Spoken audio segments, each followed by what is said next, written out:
Dave, I'm afraid I can't do that.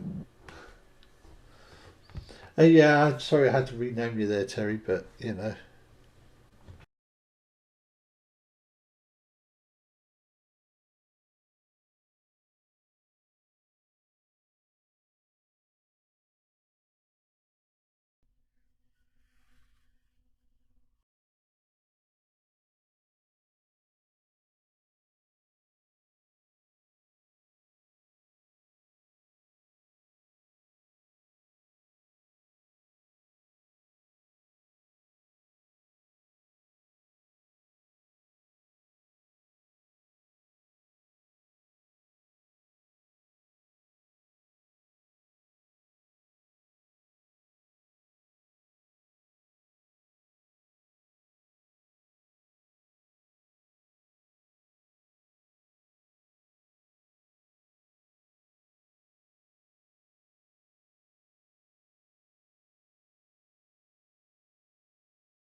I just wish I could memorise the list of key presses So they're for random. this thing.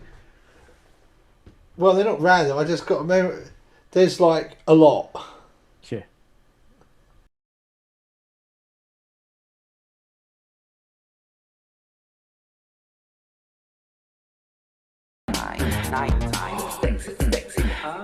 Oh dear. I'm sorry. I promise.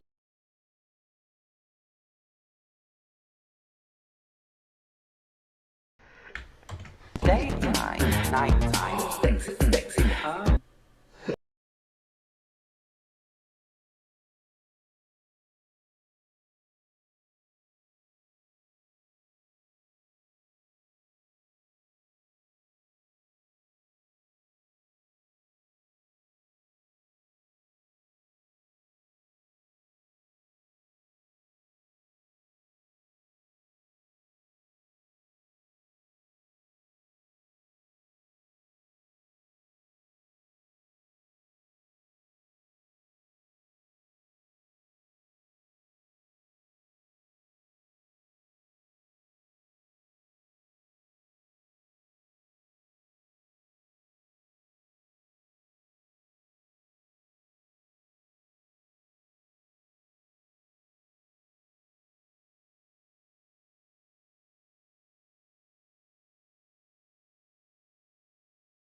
Alan, that they can hear you fumbling with your buttons. Ooh, Ooh, I see you've got your little toy tank today, farmers.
Sorry, I was. Can't I reply to the peanuts? They're more important.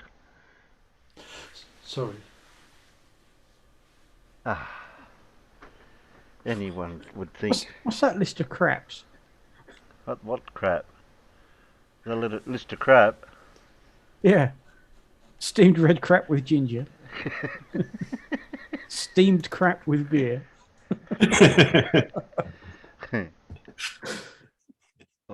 At least it's a menu in a restaurant that's honest, right? Well, I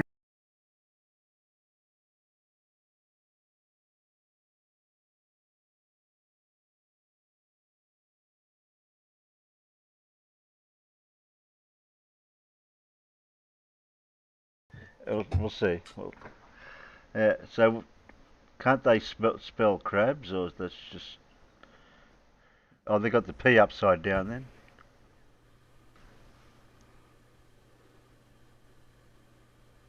Yeah, that's what I was trying to make out what it could be.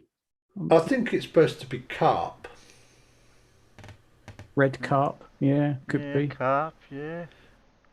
Because I have a feeling that looks like something like Vietnamese or one of the languages from that part of the world. Yeah. Yeah. Yeah. So I've got a PowerPoint presentation with other gems like this as well. So Oh, cool. Because you'll need a bit of a laugh, right? yeah. So some of the Japanese stuff I used to get with the motorbikes, their English was bloody awful. English. Yes, English. Yeah.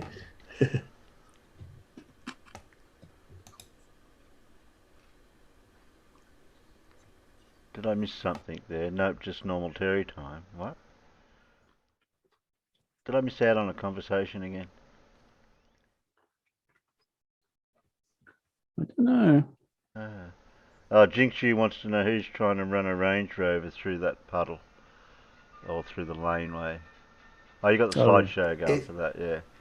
yeah, it isn't it isn't a Range Rover. It's a 2001 Land Rover Discovery Series 2 Oh yeah, it's definitely TD5. disco. They're all they're actually all Series 2 discos. See, I'd rather take the tank through there because that would Yeah, just go. yeah, I was just going to say the tank would Yeah. be more fun. Whilst breathing fire out the back. I I've don't know got if it might not be a little wide for some of those lanes. no, no, no, no. It's the perfect width for those lanes. Just those lanes would be a bit wider afterwards. Yeah. You'd have absolutely no trouble fitting down those lanes and making them wider whilst it did so. And you'd soften the ground up a bit too. That is the only problem. Yes, tanks do tend to churn the earth up a tad. Yeah, that was kind of one of the issues on a lot of those lanes was the was the ruts left by the other stuff that's been down there. Ah, the professor's joined us. Yeah, I was just noticing, Phil. Hey, Phil, did you have fun over in Gems earlier? Do you want me to give you lessons on how to run chemo off Professor Phil? Yeah, you seem to manage quite a good job of that. Well, you can't dazzle him with Yeah. brilliance, so you have to baffle him with bullshit. You could try that. Facts and knowledge slide off chemo like water off a duck's back, I'm afraid. Yeah. Oh, speaking of ducks. Oh, there's no ducks today. Sorry, no ducks today. And the name is G something L. And somebody's already guessing names out there for you, Paul. Oh, okay. Clive. No, it's not Georges Lemaitre. Okay. That's the only guess I can see so far. Mm-hmm. Scientist, biologist, astrophysicist, has to be someone. Mathematician. Mathematician, okay. Phil said he would need to warm up his blood. Well, your blood's going to cool down here, Phil, because unless we get our resident flurfers in, which haven't turned up yet.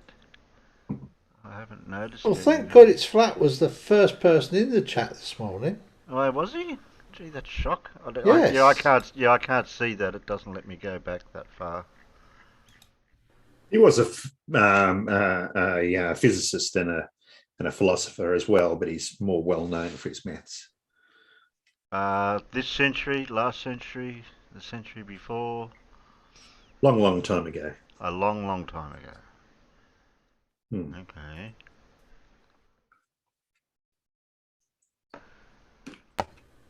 I missed the question. No, you didn't miss the question, Mira, because we didn't give it yet.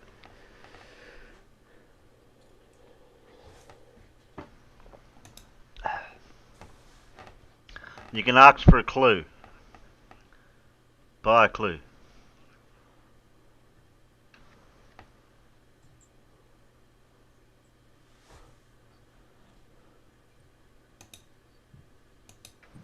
And while they're doing that, I'll just share my screen for that. Where is it? Did that come through? That's the thumbnail for tonight. So you can read that. Up the top right hand corner you should be able to tell. I can't read that, but you guys can read that one. Oh, who? Oh, none of yous were over on Gems last night or the night before, or might have been last night. I think Chemo was there, going on about maps and cartography and how we. Oh no, I weren't. I don't remember that. I weren't there for that. I know somebody was there. You weren't there for that one. Don't think so. Maps, the navigation. When I said I briefly dropped in about it, and we said we're doing for what we were doing about the mapping. Oh, yes, but Yeah. I don't think I hung around. Yeah, neither did I. I didn't hang around for very long either. And I went, what? Chemo has that effect on me. He starts and generally I disappear. But But it was just a coincidence that I popped in and that was the subject matter, and I'm going, well, and he's talking about the maps first, like, well, where'd the maps come from, Chemo? oh, that's right, because we've been talking about sextants and compasses, and he thought he could use a compass to show where he was on the Earth, and it was like, well, go on then, show us. Yeah, exactly. Which They don't work at night time because you can't see the horizon. That's right. Yes, you can only use a sextant during the day, according to them. And we asked him, how would you get around? You say, well, you use a compass and you use a map. And I go, where'd the map come from, Chemo? Yeah. Well, they've just always been there, you see. Okay. That's taken for granted. The maps are just, well, they've always been maps. Oh, there was always been maps. Okay. Yeah, they don't seem to stop and think, well, hang on a minute, who actually drew up the map in the first place? And I don't know if I was on Brandon's or on Jim's when we were talking. It might have been the same one. And I said, well, on a flat Earth, and sailing ships used wind to blow in certain direction, to travel in direction, and wind travels in a straight line. So on a flat Earth, I've never known that wind could curve.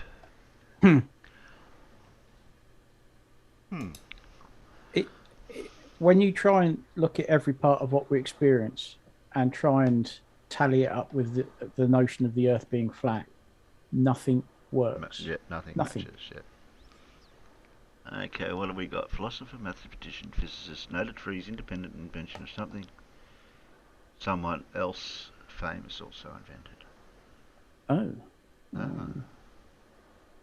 So he improved upon something somebody. No, they both invented it at the same time. Independently. Yep. Yes. Wow, that is weird. Bit like how evolution works sometimes.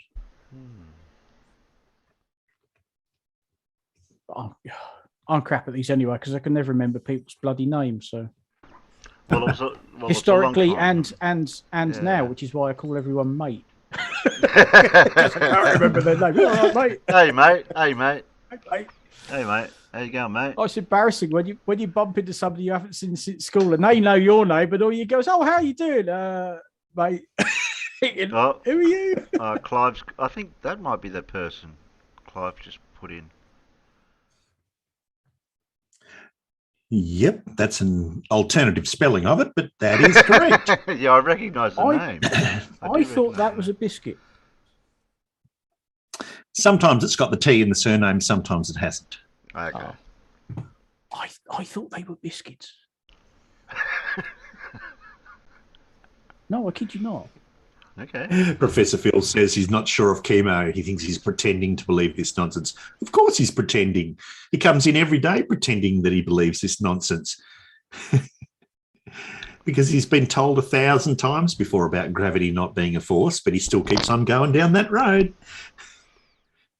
I can never get that terminology. Something disequilibrium, something. Don't you dare. Relative density disequilibrium. I wasn't going to say it, Farmer. I wasn't going to say it. You hungry? You won't like me when I'm hungry? No, hang on, that's not right. I just looked up why I thought Leibniz were biscuits.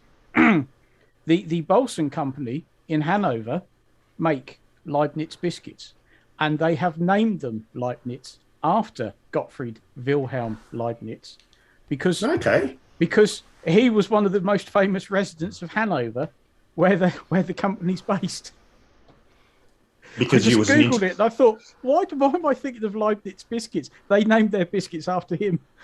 Because they calculus that he was an integral part of the community. Oh dear.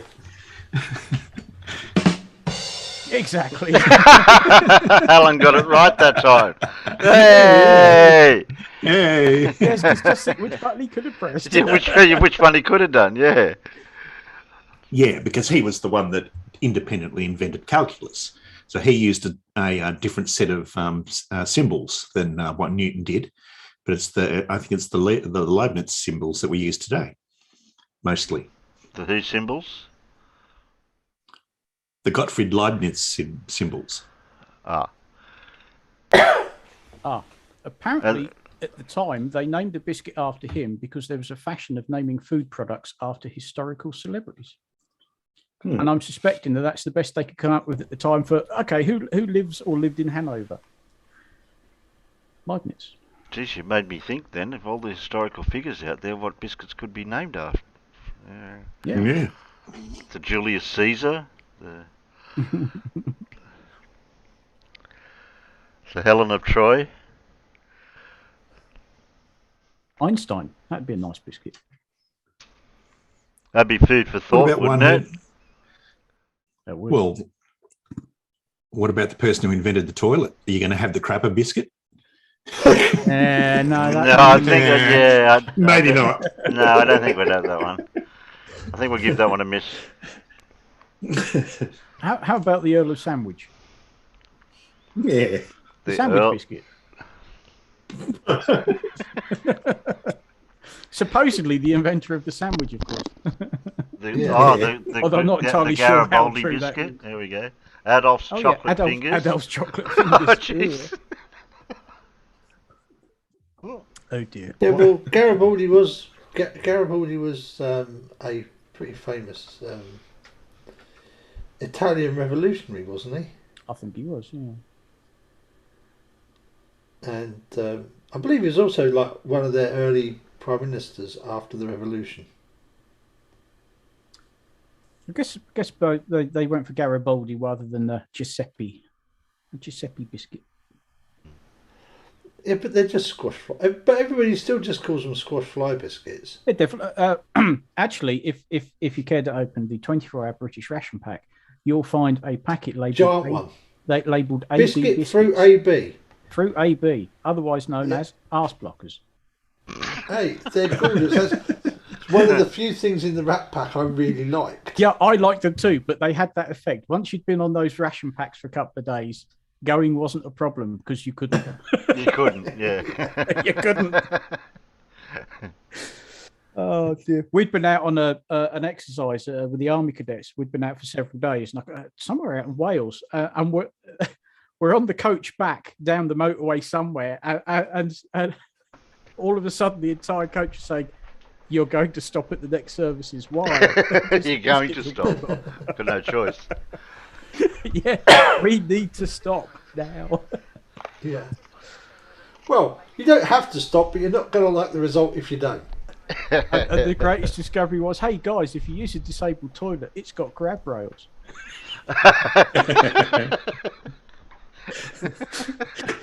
Oh dear. That stopped you from taking off. Something like that. Oh dear, those were the days, eh? Yeah. Oh, Francis Bacon was a notable character in history. We could have the bacon biscuit. Oh, I like your thinking. That sounds all right, doesn't it? Yeah. All right. That sounds nearly as good as bacon burgers, eh, Alan? Yeah. But the inventor of computers, the Babbage biscuit? No, I don't know. How about a biscuit named after the first computer programmer? No, you'll have to help us out on that one. Lovelace biscuits. Yeah. Lovelace. Or Ada Lovelace biscuits. Ada Lovelace, wasn't she? Wife of Byron, Oh. if I remember correctly. Second man on the moon. Buzz biscuits. Yeah, no, it'd have to be the Colin biscuits because that's the person everyone figures. Schrodinger biscuits, that sounds a bit pornographic, doesn't it? Is it a biscuit or not a biscuit? No. No. Are they biscuits need to come in a tin? Yeah, is there any Oh yeah. Yeah, that's it. And the tin may or may not have biscuits. Biscuits in it. Yeah, exactly. You'll never know until you open Yeah, and open look. it. Yeah. Now that works. Yeah, we're on to something with that. Yeah. Oh, What about Avogadro biscuits? It comes with 6.023 times 10 to the 23 biscuits in it. no, that's a tin of biscuits. Yeah. They certainly never run out. Or they're very, very small. Oh, dear.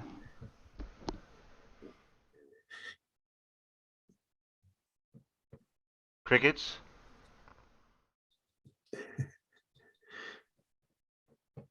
Yeah. I was waiting for the crickets. That's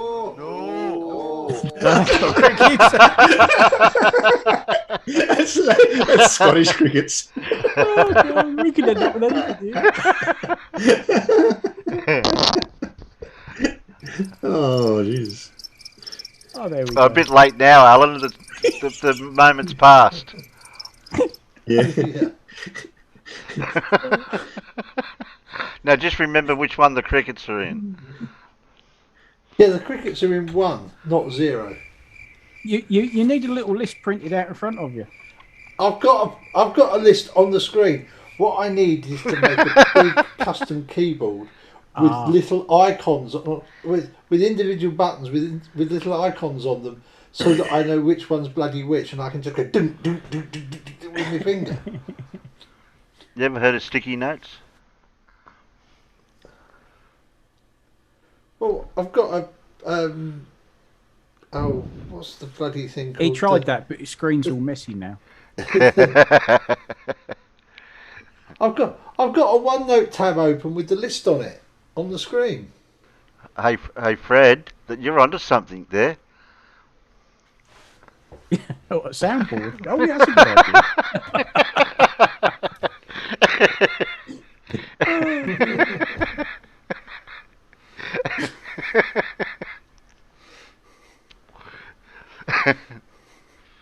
Calling Captain Obvious now. Yeah. Now listen very carefully. I shall say this only once. How big are those buttons? They would be very big, Jinzu. That's the problem. It would take up too much desk space. Yeah. Well, I'm going to share my internal. Yep. Oh, excuse me.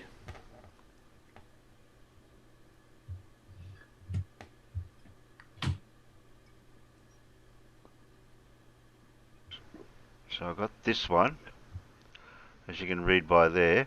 So this one might have a little bit of everything in it there, to do with a few other issues that they had. That's that one. That one. That's more the legal. This one was a Parliament. It's come from Parliament in New South Wales. That one. Yeah. This one. So you can read that. They're not very long. It's that one. This one is an article. It goes on for about 9 pages, so A4 pages. So there's all that. So there's 9 pages of that. So that's a lot of reading.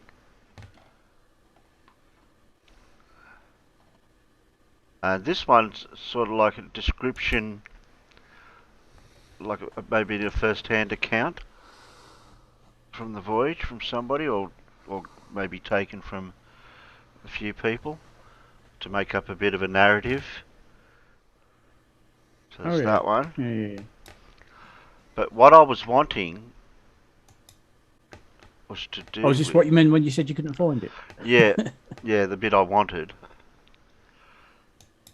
The bit I wanted wasn't written there. Go back here somewhere. It was when they left, is what I was trying to find. Anything to do with when they left from over in oh shit! Now I've forgotten the name of the town. It does say it here somewhere.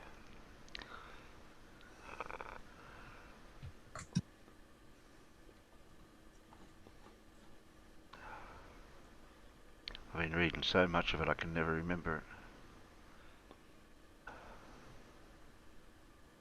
From the port.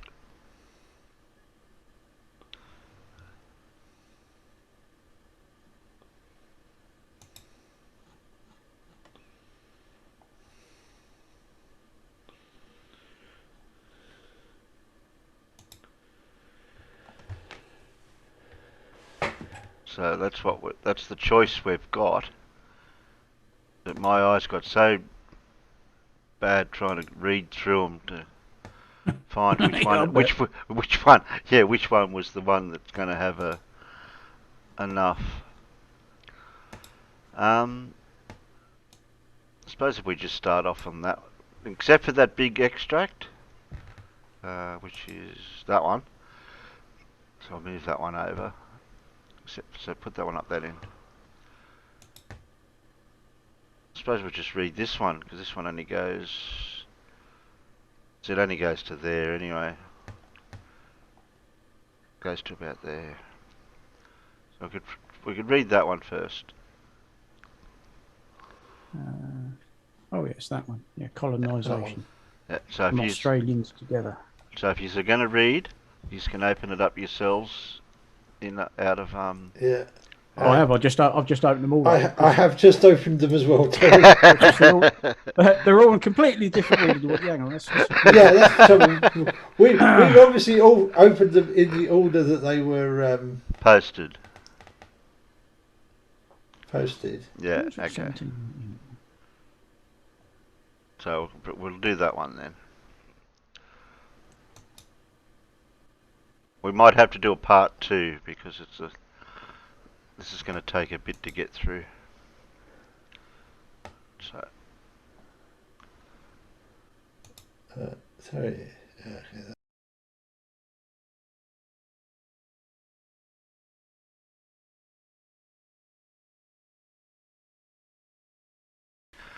Oh, somebody's at the door. Who could it be now? It's Anyone going to ask for his late note? G'day, Blue. Hey, Blue. Good day, mate. You're just in time. Oh, good. You missed it. You What missed was out I on. about to miss? You missed out on all the house. What's Chemo put it? Socialising. Oh yeah. What, did we socialize? Pointless chit chat. You meaningless. Sorry, meaningless chit chat. Yeah, meaningless. As in not talking about the flat Earth. Yeah. No, not talking about chemo. No, it's all about chemo. So to we know recap, we've got. Oh, now I've got to scroll back. What's the name of that guy that you had on your the initials for? Because I have to scroll back up to find him now. Leibniz. That's him. Gottfried. And then we got onto cookies and biscuits, and then we're trying to think of an historical figure to name a biscuit after, and that came through a few interesting names. And Alan couldn't work out his soundboard, but I think he's got it right now. There we go. There we go. So we got that sorted. I like it. I like it. Where'd you And I get can that always, from? and I can always find. Oh, good. Ah, the herd of Dells. The cows were running back and forth across the desk. My God, what happened? Yeah, it's a nice stereo effect, isn't it? Make those damn cows stand still, will you?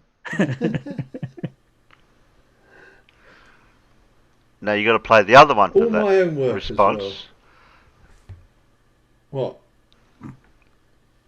Can't do that, It's Dave. impossible. No, the other one. Can't do that, Dave. Yeah, that would have been a perfect response for the I'm cows. sorry, Dave. I'm afraid I can't do that. Yeah, there you go. You've got to have that one on standby too. All right then. Now, hopefully we're going to get something out of this one. So, so the colonisation of Australia had a devastating impact on Indigenous people who have lived on this land for thousands of years. Prior to the British settlement, more than 500 Indigenous groups inhabited the Australian continent, approximately 750,000 people in total. Their cultures developed over 60,000 years, making Indigenous Australians the custodians of the world's most ancient living culture.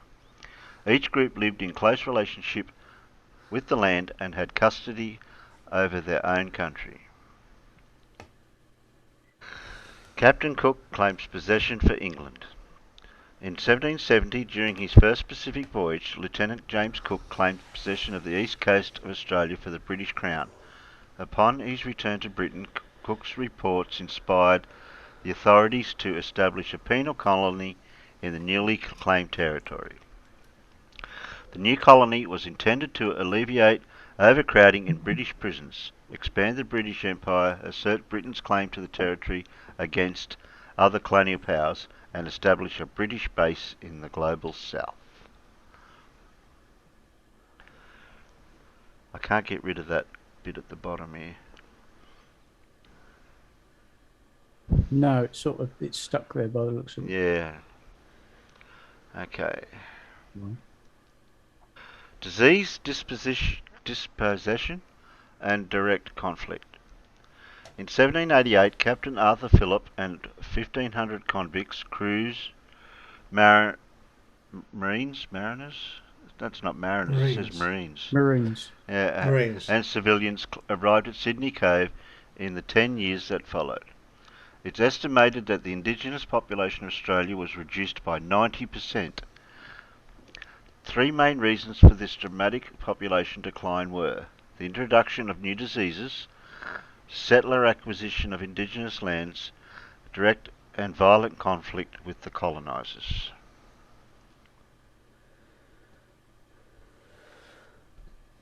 The most immediate consequence of colonisation was a wave of epidemic diseases including smallpox, measles and influenza, which spread ahead of the frontier and annihilated many Indigenous communities.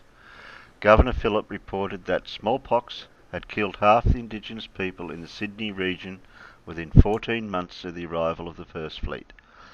The sexual abuse and exploitation of Indigenous girls and women also introduced venereal disease to Indigenous people in epidemic proportions. Okay. Francis Tuckford, Wesleyan Missionary, 1837. The government is fast disposing of the land occupied by the natives from time immemorial, in addition to which settlers, under the sanction of government, may establish themselves in any part of this extensive territory, and since the introduction of the numerous flocks and herds, a serious loss has been sustained by the natives without any equivalent being rendered. Their territory is not only invaded, but their game is driven back. Their mung and other valuable roots are eaten by the white man's sheep, and their deprivation, abuse and miseries are daily increasing. Yeah, people don't talk like that anymore, do they? No. Do you want to go a couple of bits, please? Yeah, no worries. The expansion of British settlements, including the establishment of colonies in Van Diemen's Land, Tasmania, Adelaide, Moreton Bay, now Brisbane, and Port Phillip, or Melbourne, resulted in competition over land and resources, and quickly resulted in violence. Levels of frontier violence are hotly debated. See Reynolds and Windshuttle. Oh, yeah, we'll follow those references up. But historical records document numerous occasions on which Indigenous people were hunted and brutally murdered. Massacres of Indigenous people often took the form of mass shootings or driving groups of people off cliffs. Bloody hell. There are also numerous accounts of colonists offering indigenous people food laced with arsenic and other poisons. How lovely. Edward Wilson, Argos, 17th of March, 1856. In less than 20 years, we have nearly swept them off the face of the earth. We have shot them down like dogs. In the guise of friendship, we have issued corrosive sublimate in their damper and consigned whole tribes to the agonies of an excruciating death. We have made them drunkards and afflicted them with diseases that have rotted the bones of their adults, and made few such children as are born amongst them a sorrow and a torture from the very instance of their birth. We have made them outcasts on their own land and are rapidly consigning them to entire annihilation. Blimey. It's important to recognise that from the beginning of colonisation, indigenous people continually resisted the violation of their right to land and its impact on indigenous cultures and communities. It's estimated that at least 20,000 Aboriginal people were killed as a direct result of colonial violence during this era of Australian history. Between 2,000 to 2,500 settler deaths resulted from frontier conflict during the same period. Well, that's brutal. Right. Stop and think. How important is your way of life? Imagine how you would feel if you welcomed strangers into your home and they never left. In fact, what would it be like if they took control of your house and made you relocate far away? What if they abused you physically, sexually, and financially and spread disease throughout your community? Can you imagine how this would affect your children and grandchildren's view of these strangers for generations to come? Consider what it would be like to see a previously unknown disease with a 50% fatality rate sweep through your community, affecting your family and friends. How would it make you feel to know that so much of your culture has been permanently lost with no way to fully rediscover it in all its richness? The reality of the collision of cultures between First Nations people and the British colonials has gone unacknowledged for most of our shared history. Many First Nations peoples have wrestled with defining their identity when so much of their pre-contact culture has been lost. And at the same time, their relationship with mainstream Australian culture is complicated by its role in the deterioration of their own culture. Yeah, when you read things like, herding them over cliffs, I mean, that's how we used to hunt animals.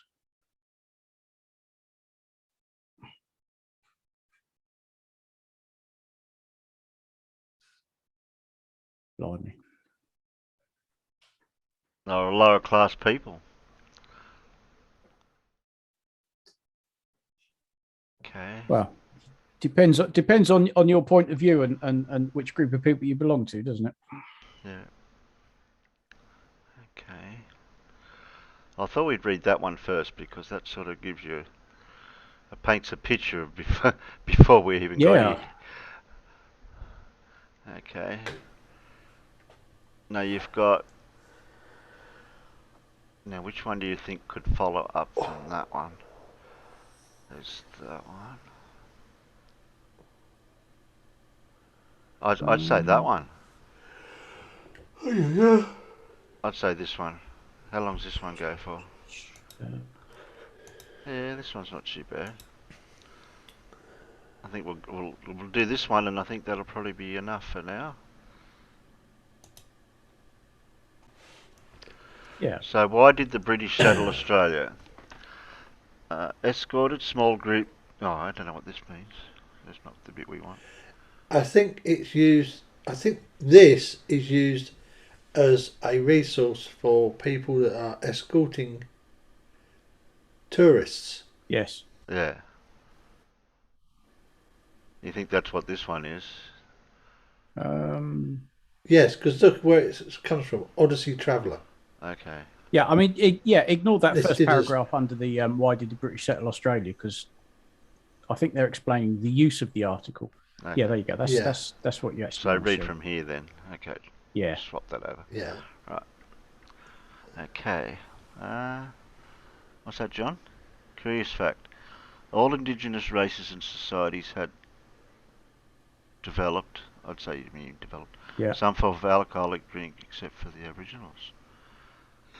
Ah, that's an interesting one, John. They didn't use anything like that, a mind stimulant of any sort. Alright, reasons for the British settlement of Sydney. On 7th of February 1788, Governor Arthur Phillip formally proclaimed the first of the Australian colonies, New South Wales, at Sydney. 12 days earlier, Governor Phillip had landed Britain's first fleet at Port Jackson, establishing a settlement at Sydney Cove. He had been directed by the British government to do so at Botany Bay, which had been discovered by Captain James Cook in 1770. But finding the bay too exposed for safe anchorage and the surrounding country unsuitable for settlement, he had ventured farther north to discover Port Jackson, only a few miles away. Come on, scroll.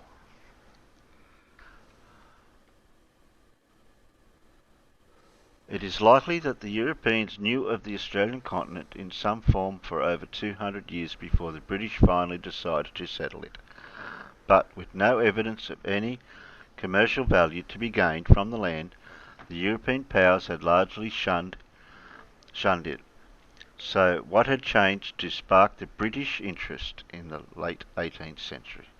Yeah, well, there was nothing here, so they didn't worry about it. They just mapped a bit of the coastline and just kept going. Yep. The usual explanation is that with the American colonies revolting in 1776, Britain had been deprived of its outlet for the criminals that were overfilling its... Is that jails or goals? Overfilling... Yeah, it says goals, but I think it should say jails. Yeah. And so Australia was chosen as the new location for its overseas prison. However, this explanation may be overly simplistic. Instead, one must look at the pressures on Britain to maintain its commercial empire and militaristic strength to fully understand decisions for settlement.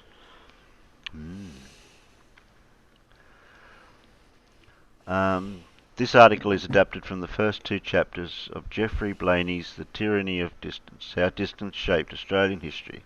It explores the reasons for Australian settlement beyond the need for a penal colony. Yeah. Okay. Oh. Are you up? Not Russ? Yeah, I'm up. Right then. Australia shunned by the Europeans. Well, can you blame them? Although it is likely that Europeans knew of Australia since the 16th century, they opted to largely avoid it until as late as the 18th century. Since 1516, Portugal had held a colony in Timor, only 300 miles from Australia, and must have occasionally been driven within sight of its coast by annual northwestern monsoon winds. With Australia's west coast flanked by one of the world's richest trade routes between Europe and the East Indies, it had been visited at countless points by Dutch ships before able Tasman and Dutchmen traced nearly two-thirds of Australia's coastline in the mid-17th century. However, the Europeans were only concerned with trade in the region, especially confined to luxurious goods, to be worth the risk and expense of the long sea voyage. And Australia had shown no sign it provided any opportunities for such. The indigenous people were not ocean seafarers, nor were they traders or collectors of precious stones, and therefore could not show visiting seamen any commodity of value. The land seemed to grow nothing that was valuable in European markets, yielding no precious metals or minerals, nor be inhabited by any animal or fish worth the long voyages. Oh boy, how wrong were they? I'll just mention a four-letter word that begins with G. Gold. Shh, don't mention the gold. Don't mention the gold. Right. Oh, that's just showing James? it. That's just showing, where is it? Outback, South Australia. Roxby Downs, Olympic Dam mine, whatever that is. Yeah, that's what inland Australia looks like, but not where I am. No. Right. James Cook discovers because nobody else had ever been there before except the people who live there, the eastern coast of Australia. It was a new Europe which the navigator James Cook left in August 1768 on the voyage which would discover the east coast of Australia. England had risen to be a dominant power. Yeah. International commerce had rapidly increased and the Industrial Revolution had begun. As such, with a rising interest in new lands and new sources of trade and commercial gain, England instructed Cook to search the South Pacific for the mysterious South Land. Landing in Botany Bay in April 1770, Cook saw freshwater creeks swift enough to turn the large water wheel of a flour mill and vistas of coarse grass, which he believed could be used for hay. However, he had found no real commodity that could enrich England. Sure, there were bays at which small colonies of Europeans could probably support themselves in reasonable comfort by farming and fishing, but the vast unpeopled areas of North America had all those advantages, as well as exportable commodities and the incalculable asset of proximity to Europe. The Atlantic coast of North America was more suitable for settlement, close enough to Europe to ship across their timber and fur, and to import manufactured goods at prices which the cost of shipment did not make prohibitive.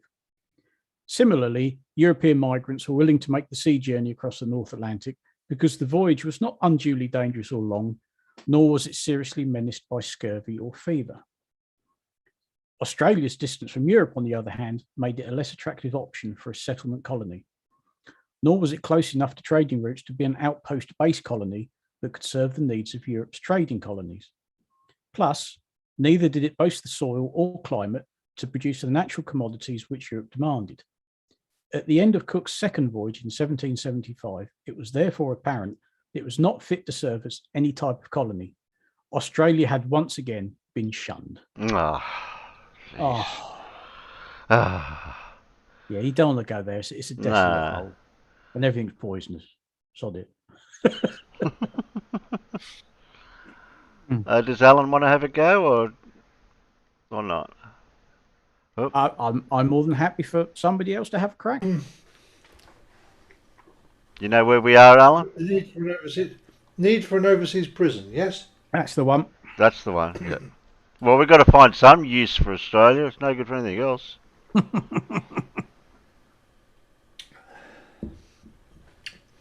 The need for an overseas prison.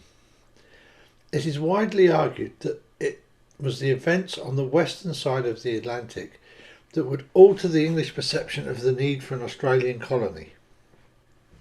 In 1795, as Cook sailed home up the English Channel, George Washington was leading the colonists' army in the siege of the English-held city of Boston. I think that should be 1785, don't you? I don't know what the years for George Washington's city in Boston. I don't know the history. I think that might even be 1775 because, you know, American War of Independence and everything was pretty much over by 1795. Anyway, home up the English Channel, George Washington was leading the colonists' army in the siege of the English-held city of Boston. The colonists' ultimate victory and the creation of the United States of America would have a huge impact. The usual explanation for sailing the first fleet to Botany Bay is that by 1776, the American revolt had deprived Britain of the outlet for its criminals. Soon, English jails and prison hulks began to bulge with criminals, and so Britain finally decided to exile to the eastern coast of Australia these convicts whom it would have once shipped to North America. Oh, so the convicts went to America before they came here then at one time. Geoffrey Blaney, however, argues it is puzzling Britain would have chosen Australia for her overseas prison. Being so far away, the cost of sending convicts to Australia was much larger than sending them to an isolated British possession in the Northern Hemisphere. Also, the long voyages meant it was a very slow solution to what is often said to have been an urgent problem. Some historians say there was no alternative to an overseas prison. They could have been sold to the sugar plantations in the West Indies, but the planters already had a sure supply of slaves who worked well in a tropical climate, and there was a fear that British convicts could undermine discipline and incite slaves to revolt. Any suggestions of sending ship convicts to plantation islands in the West Indies would also probably be resented by the powerful slave trading interests in England. Because, of course, although owning slaves in England was illegal, we still dealt in them quite Yeah, a bit. exactly. Up until 1807, I think it was. Meanwhile, West Africa already had plenty of cheap labour, and therefore English convicts would not serve England. And, although the unoccupied coast known as Das Voltas Bay between the Portuguese colony of Angola and the Dutch colony of Cape Good Hope had been considered, it turned out to be too dry, sandy and barren upon further inspection. Oh, that's the bit that's now Namibia, isn't it? Yes, that is pretty damn dry along that skeleton coast. Yet still, there were prompter and cheaper solutions to sending convicts to Australia. They could have made guarded prison settlements in, say, the remote corner of Nova Scotia or Jamaica, or in one of the uninhabited islands of Bermuda or the West Indies. The English could have even built more jails at home. Why then was Australia chosen for settlement?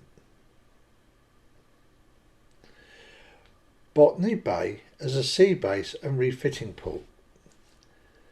The historian K.M. Dallas has suggested that England needed a new sea base and refitting port in order to strengthen her commercial empire in the east. Botany Bay, he argues, was to be that maritime supply base and port of call for ships in 4 promising trades. One trade was the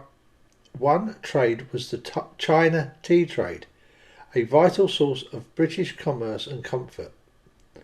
Lowered import duties on tea in 1784 had resulted in soaring tea trade to England, amounting to 3/4 of the tea carried away from China. With the traditional route, the narrow straits near Sumatra, menaced by pirates and potentially Dutch ships in times of war. An alternative route between Europe and China was needed, one that went around the Cape of Good Hope, around Tasmania, up the east coast of Australia, and then through the islands of the east of New Guinea onwards northwest to China was preferred. That was a safe alternative, assuming that England first established a halfway house at Botany Bay. Okay. Around the same route and into halfway ports in Australia could come English ships bound for the Pacific coast of northwest America, where commerce in sea otter skins was booming in the 1780s. And Botany Bay could also become a base for whaling ships that had begun venturing into the Indian and South Pacific Oceans. Finally, it could be a base from which British ships quietly emerged to dabble in smuggling and privateering in the rich Spanish trade that linked the Philippines, Mexico and South America. Because you got to do over the Spanish at that point in time, haven't you? Blaney adds a 5th potential prize. Having founded the port of Penang in the Malay Peninsula in 1786, and eager to break further into the Dutch monopoly of trade in the East Indies, Botany Bay could offer a base for excursion to the opposite end of the Dutch trading realm. In all, English ships could, if necessary, call at Botany Bay for fresh water and food, and fuel and supplies in an age where scurvy was still a major issue, and the duration of every sea voyage was unpredictable. Ships could call for repairs and supplies, unload their catch for transshipment to England, and in time of war shelter in Botany Bay. And let's face it, in the late 18th century, England was pretty much at war all the time. Oh, yeah. Wow, keeps you busy, doesn't it? Yeah. What else is the Royal Navy going to do? Exactly. Well, they got ships. You don't want all them officers on half pay. They won't like it. In all, English ships could, if necessary. Oh, hang on. The late 18th century was also a time when the sea lanes were a high road to wealth. Interest in harbours, especially as halfway houses on potential trade routes, reflected a faith that a glittering oceanic realm of commerce was about to open up. Strategically, England had to ensure that potential sea bases of importance did not fall to its rivals. In the 1870s, the country jostled with France for strategic sites and spheres of influence. It had the richest prize, India, but it did not even command the sea route to it, as the French created a base in the southeast of Madagascar and signed a treaty with the King of Cochin China. The British chose to occupy Botany Bay. This was done both for the potential long-term prospects as well as the short-term priorities that France should not be allowed to occupy such a strategic site. Yeah, well, weren't you and France having an issue back then? Oh, England and France have always had an issue until we decided it was Germany instead. Yeah. Well, don't mention the war, farmer. For no real. And let's face it, that pretty much wasn't until the start of the 20th century. Correct. Yes, we'd been at war with the French for literally like 1,000 years. Yeah, centuries, and then all of a sudden, hang on a minute, Germany's getting a navy that could be better than ours. Yes, let's go pick on Germany instead. We've got a little bit even more. though the heads of state of both countries were German cousins. Yes. It's getting in more into the comments. First cousins. After that.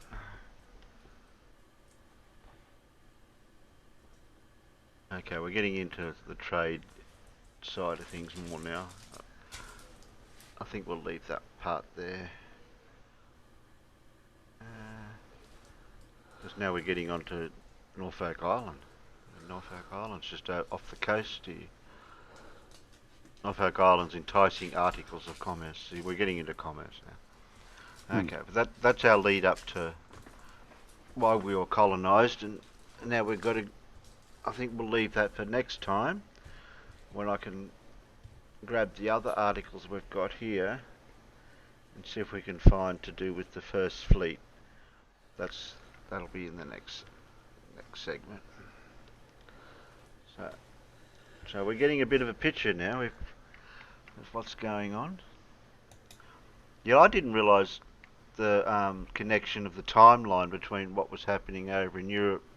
Like, I remember hearing about the French, and then also with America, with the British, what they were doing over there, and the convicts were, well, convicts or slaves, I don't know what they wanted to use the person as, to go over to America first, and they had problems over there.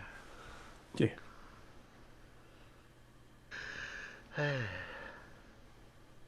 What's this? Clive said in 1870 the French would have been invaded by Germany in the Franco-Prussian War. Okay. So that's a little bit after this thing. Yeah, and I'm surprised we didn't help the Germans with that. Yeah, so am I. Okay. Close all those tabs. I don't need all them now. Oh, No, right, I was still reading along with you, and my eyes still watered. Oh dear. Oh, thanks for that. Helping me. All right, turning off the oil heater. Hey? What?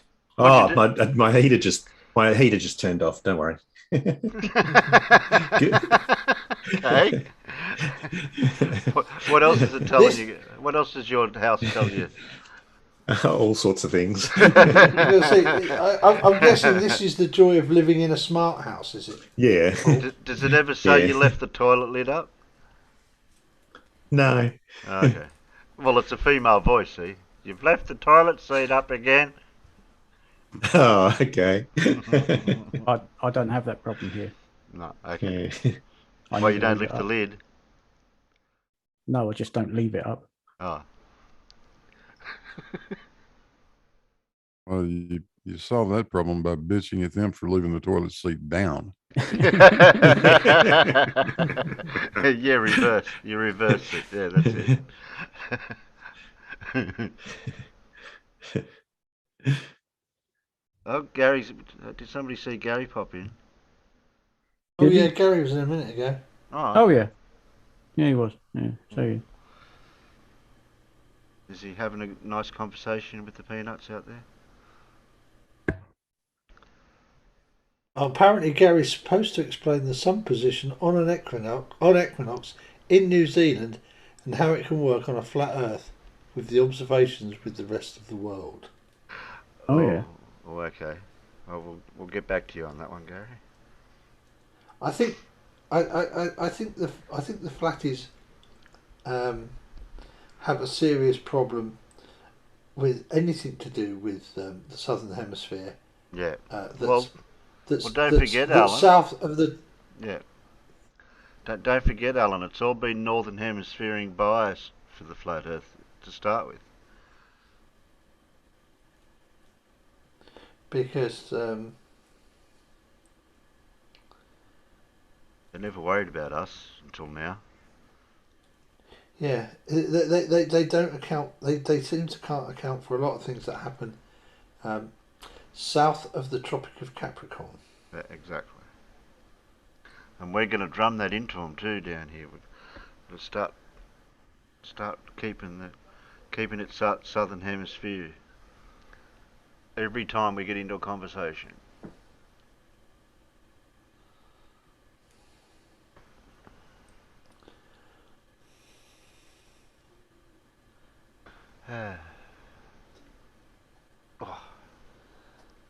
So what would you like to do? What would you like to do first, Paul? Your comedy or your questions? Oh, it's up to you, Terry. Yeah, you can do whatever you like. If you want to do the comedy, if you want to do the questions, whatever. What do the peanuts want? Yeah, what are the well, it's up to the peanuts, you know that, Paul. Oh, put the peanuts in. Are we having Lindsay today at all? Oh, do you just want to do? Oh yeah. Or okay, we'll do that. We'll do that first. Or were you going to give Paul? Terry, take your tablets, mate. I already did while you were reading. I ducked off to do that while you were reading. Okay, we'll go and see if Lindsay's dropped anything.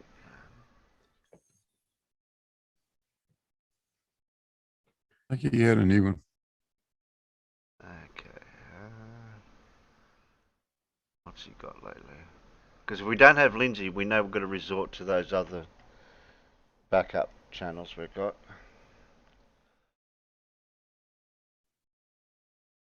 We've been doing Brian Leake and a few of the others.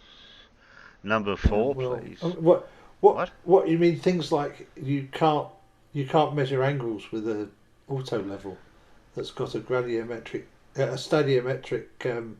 range finding feature built into the reticle. Yeah, if you had that little bit of a five odd minute discussion recorded, yeah, that would have went well. Yeah. What's he got here? Oh, we've seen part 1. Earth is the centre at rest, while Saturn. Got confused with the bloody planets. I like what Clive Wells is now calling Australia. Death Flora Fauna Land. Sounds about right. Yeah. Everything's out to kill you. Only the tourists. We only send the tourists to those places. Yeah, John Rapp says yes. Northern hemispheres. Stop banging on about Polaris. I've heard enough of it. Yeah, I mean it's not even stationary in the night sky, is it, Polaris? No. Sort of. But not really. Sort of, but not really. Okay. It wobbles around a little bit. Yeah, about half a degree, isn't it? I think.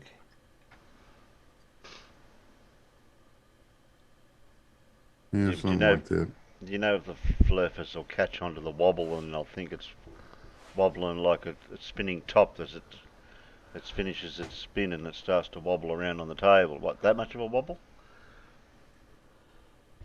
Yeah, that much of a wobble takes like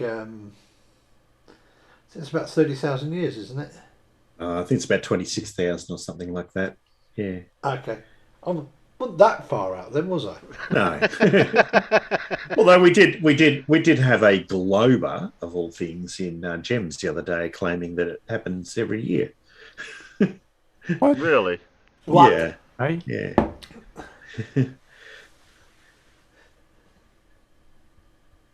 This Who is the did same that? person. This is the same person that thought clouds were made of steam. Oh, yeah. Oh, Sean. Aren't they made of vapor?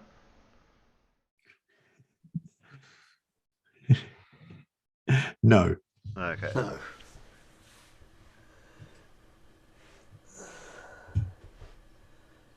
So what are we They were doing? made of Jerry? Lindsay, Okay.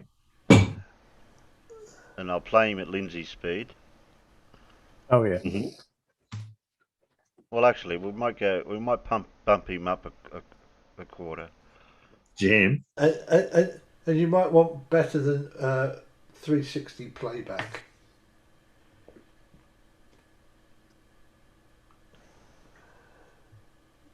Oh, yeah. Why'd it go all the way down? Oh, yeah, I never noticed that.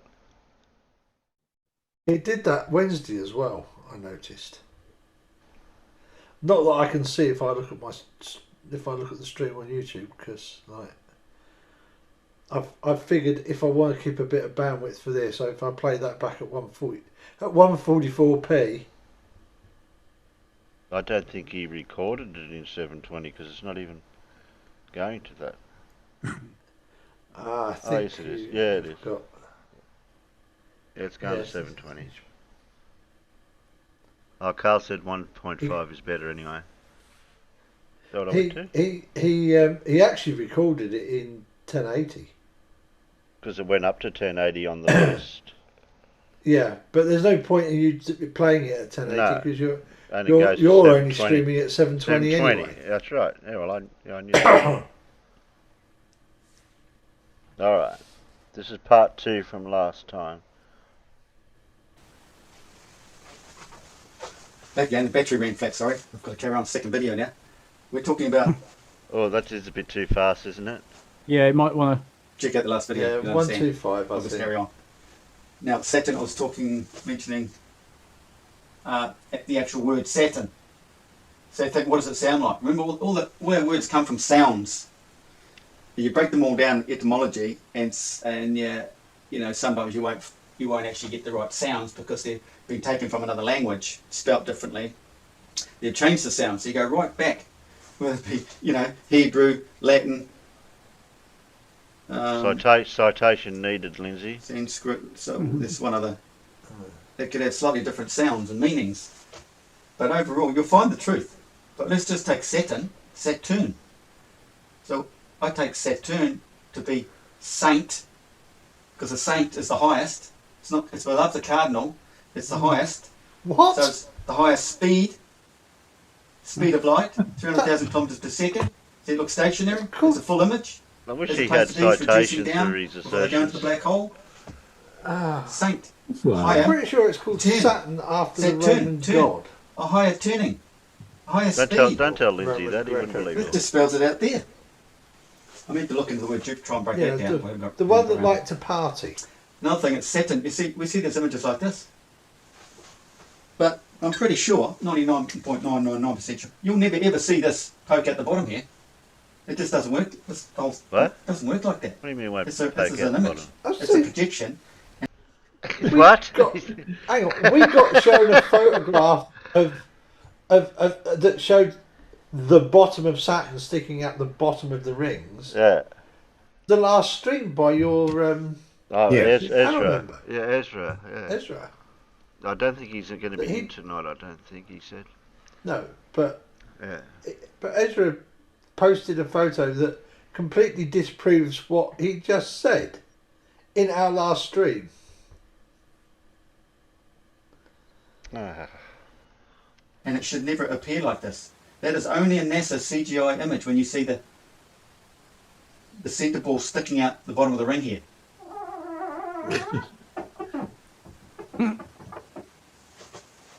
I challenge anyone to go out and get a real photo to find that sticking out the bottom here. You won't. Okay. Challenge accepted.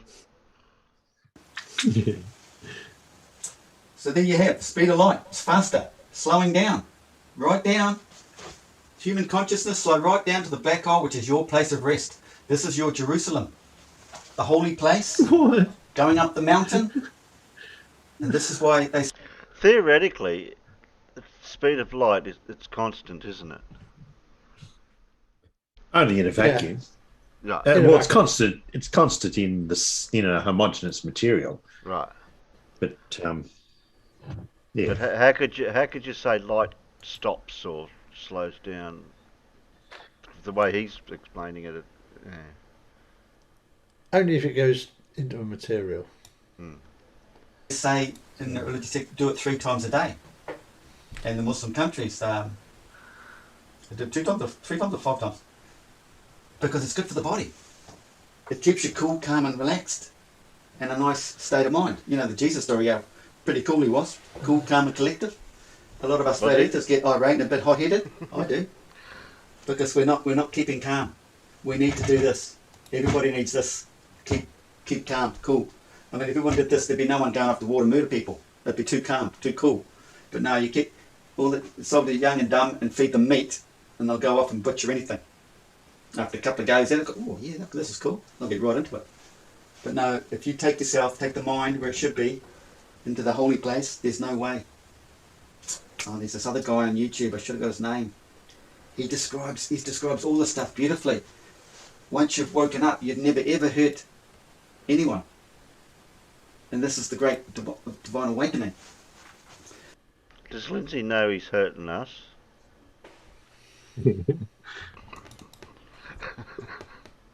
I don't think he realises that. The other thing is, this is the position of a person meditating, right? It's a triangle. I thought that was a nose. Looked like I thought it was a nose. And I was afraid it was something else. Blue, this is a family-friendly show. Is it? Yeah, I know. That's why I didn't say anything. Oh, okay. Beehive. Those have gone deep into religious scripts. The bees, the beehive. And what's this doing in the centre of Earth? This is the pattern the moon takes all the way up to the sun. No, it doesn't. And then back down again. It's all connected. The human brain, the body, the way everything works. And this is the thing, flat earthers, I don't see anyone using a proper flat earth model yet. It's just crazy. That's not the flat earth model. That's only part of it. The flat earth model is here. It goes like this. It's a flux like this. We are in here, but that goes right round. So that is just your one, you could say your giant arc of horizon. You're in here, say you're in the middle here. This is your arc of horizon. Everything passes over you. Equinox. Seasonal changes, see? Winter, right up to the spring, and you'll even get the sun. Well, actually, no, it just comes around here more. For summer. I got no idea. He draws something on there. This goes all the way around, so you've got the rest of the world all the way around. Boobs again, though. This is right up I'll go and consider the lily. place of inaccessibility, right in the middle here. Yeah. Could be a couple of thousand Ks. No one's ever been there. They say that it's pure bullshit. What, the North Pole? I'd like to give a shout out to twin socket outlets. Eric DeBay. He's the only guy, man. He's the only guy who researches and does real stuff. He's Eric he's DeBay. No, not the full knowing like I know, but he's got a good brain to research it and exposes it all. everything. You know, there's not many other guys out there in the flat earth world that know that just really go there. So he's done a couple of videos on the centre of Earth here and how the all the cultures knew about it. It's the tree of life. See, look, it spans from the tropics all the way to the Arctic. All this area in here, it's not known to us. We don't see it. We only at night time, when it's facing opposite way to the sun, is it shown in our night sky. And this is the firmament. Now, the firmament's gaseous layers. It's moisture turning into gas. And depending on the heat, different layers of heat as to what sort of gas you're getting. And this is all related to alchemy. And it was a French scientist way back in the 1700s who came up with the concept that we live in a closed system. That energy cannot be created or destroyed. You can take moisture, atmospheric moisture, say, you can take water, turn it into gas without losing any of the energy, and then convert that gas back to solid, liquid, without losing any energy. It cannot be lost. How do we get energy from the sun? He died in the French Revolution. They chopped off the heads of all these brilliant people, apparently. I'm not surprised. I wonder why. I mean, it's a bit drastic, but I can't say I blame them. You know. Understanding the firmament, what it is. Let's get rid of this one. It's fucking crazy. Each layer represents a planet because it's a different chemical reaction. Look, our guillotine keeps when all these sticking. start Could you just interacting, lay lining down up, here and doing look their up to thing. see if you can see the problem? Eclipses, Chunk. etc. Oh. This is when you get chemical that's reactions going on. One passing in front of the other. That's a long story. Anyway. That's a long Back to story. flat Earth. Why can't they get the model right? Stop using this frickin' one dome idea. It's stupid. There's a centre vortex that that's a stupid idea using the single creates the dome whole idea. realm. I agree with you, Lindsay. This the magnetic fields come out like this, just like the magnets. It's all spelled out in flipping what's his face? Is the magnetic guy? Wheeler. Magnetic Fester. Just Fester? Ken Wheeler. Anyway. But even him himself, they don't realise the fact that all this is an image back in here, but this image is blown out. So you'll get this, how do I show it? You get the ring magnet effect right in here, but that's the non-physical we do not see. It's in this part here. This part here. You need another blackboard. You need another whiteboard, Lindsay. But this is blown out, so we now get this whole image out here. So that image that's in there is created out here. So now, a whole instead of series getting, of multiplex you get the two arcs exploding out from the centre. We get it exploded out here. So it's working like this. So you've got a magnetic field from the south going to the tropics, magnetic field from the centre Arctic coming to the tropics. And they veer west. It all veers west. It all goes into the tropics. This is the opposite pole, you could say. You got south, south, and a north. That's the opposite. These two are the same. What do you want to call them? North, south, whatever. They're just the opposite to this. That's how it works. It's all in the tropics here. That's a no-brainer. If you'd hard to explain to somebody which way to go, if he says south, you go that way. No, the other way. There's only one guy on Earth. Yeah, the other me, south. Yeah. Who's trying to show the world. I mean, this comes right out to the equator. That's the northern sky rotation into there. And this half, so it's only half. In previous videos I put this whole rotation out here, but it's not. To keep the arc we live in, those arcs we live in, this is your centre north all the way to the equator. It's only half is needed out here because there's only half at night. There's the night side. There's this side. That's the southern rotation. Okay? So you've got the northern rotation there, reflecting out to the southern rotation from there to only there. on one side? So you've got the southern rotation here, but it's more shown. It's actually in the sky vertically, shown vertically like this, isn't it? But that goes right over to there. He's a bugger doing orthographic to 2D, isn't he? And top down. Yeah. I think he confuses himself with this. Equator, so it's like that, and then you've got the other one like that. So half this centre rotation is here, and this is the way we understand the world. Is to us being like this, because we are in this area here, because that's the centre north. It's the south. So, and there's the equator. We're seeing it like that. That's only half the picture because you've got this other part of the donut. You're going right around the donut. This goes all the way around the flat earth, the equator. Longitudes coming from the centre. 15 degrees here is 15 degrees out here. The time it takes a plane to fly from there to there, England to the States, say, you got the same time here. It's the same time. Humans can't get their head around that. But you have to realise everything expands out from the centre of Earth. As we move south, everything gets bigger and bigger and bigger. Width-wise, laterally, it's just the way the magnetic fields work in our realm. Because that's what it is, it's a magnetic field. And what do magnetic fields do? They amplify, they create amplification. You've seen Ken Wheeler with his 1/10, like a tenth of a millimetre ferrocell fluid in the film, creates a depth of about this much. An image looks ginormous.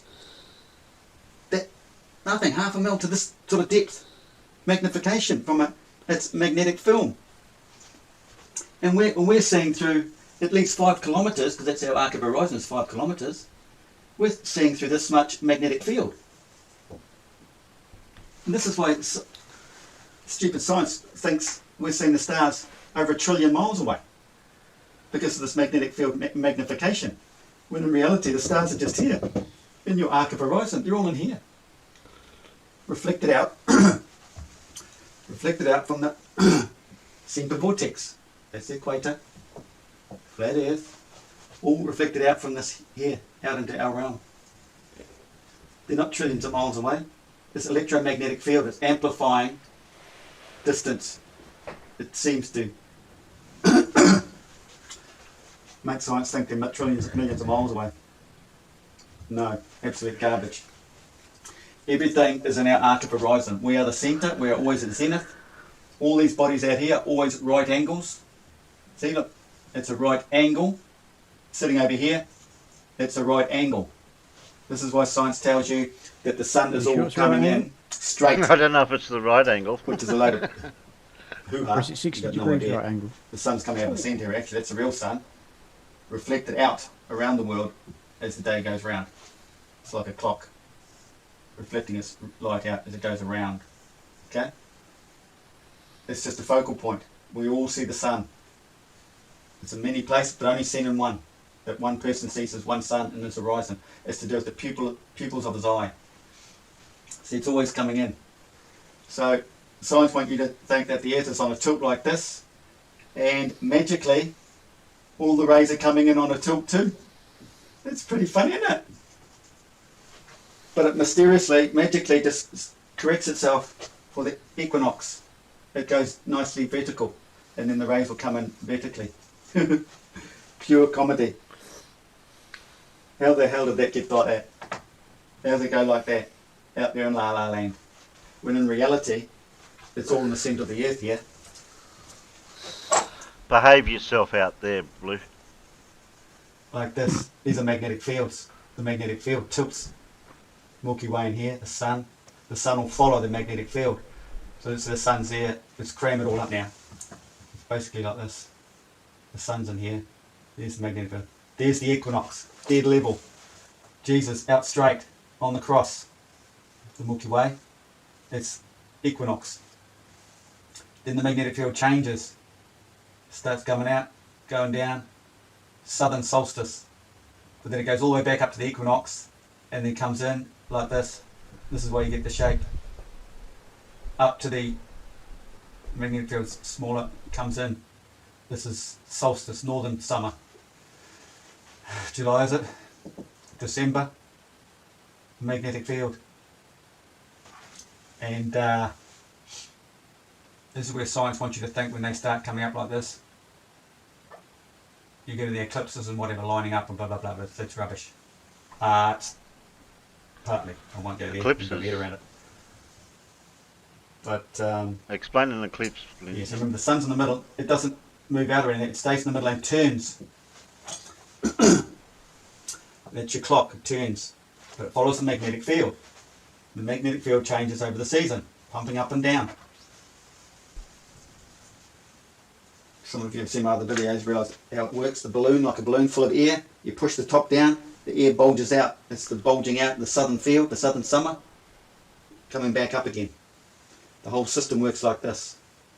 Even science just shows the sun doing this pattern over the season, over the year. And that's what it does. But this video is mainly about this. It's a one-off. No one's ever spoken of this. speed of light, the full image, stationary full image.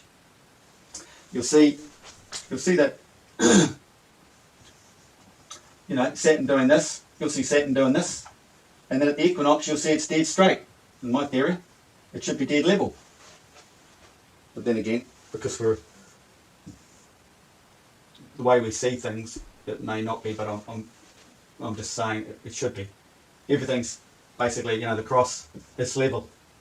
The magnetic field is even, level, the sun's in there. All the celestial bodies are on the one nice level plane out here. Saturn should look level.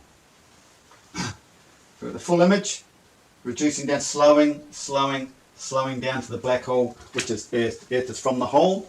It's in the Hermetica. It says Earth is from the hole, and everyone just glazes over that. I'm not stopping to really ask what I mean from the hole. That's what it says there. But that's what Earth is. It's from the black hole centre. That's the state of inertia, the place of rest. That's why Earth is stationary, and everything's moving around it on the horizon. So the position of the body, the human body, there's a name for that position. In Indian, I need to write that down, but I don't remember. You see, the science knows the sun's 0.66 degrees off the centre, which it is.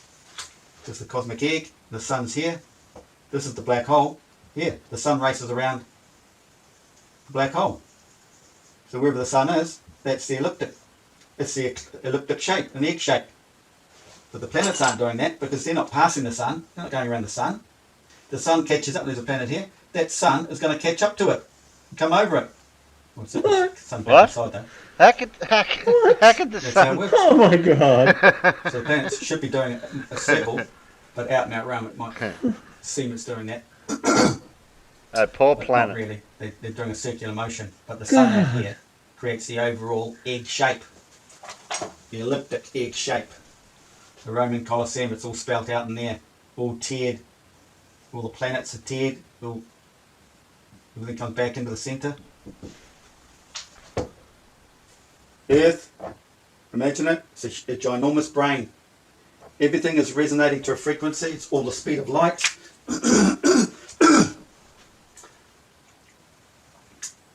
And we have to connect. Mind, body,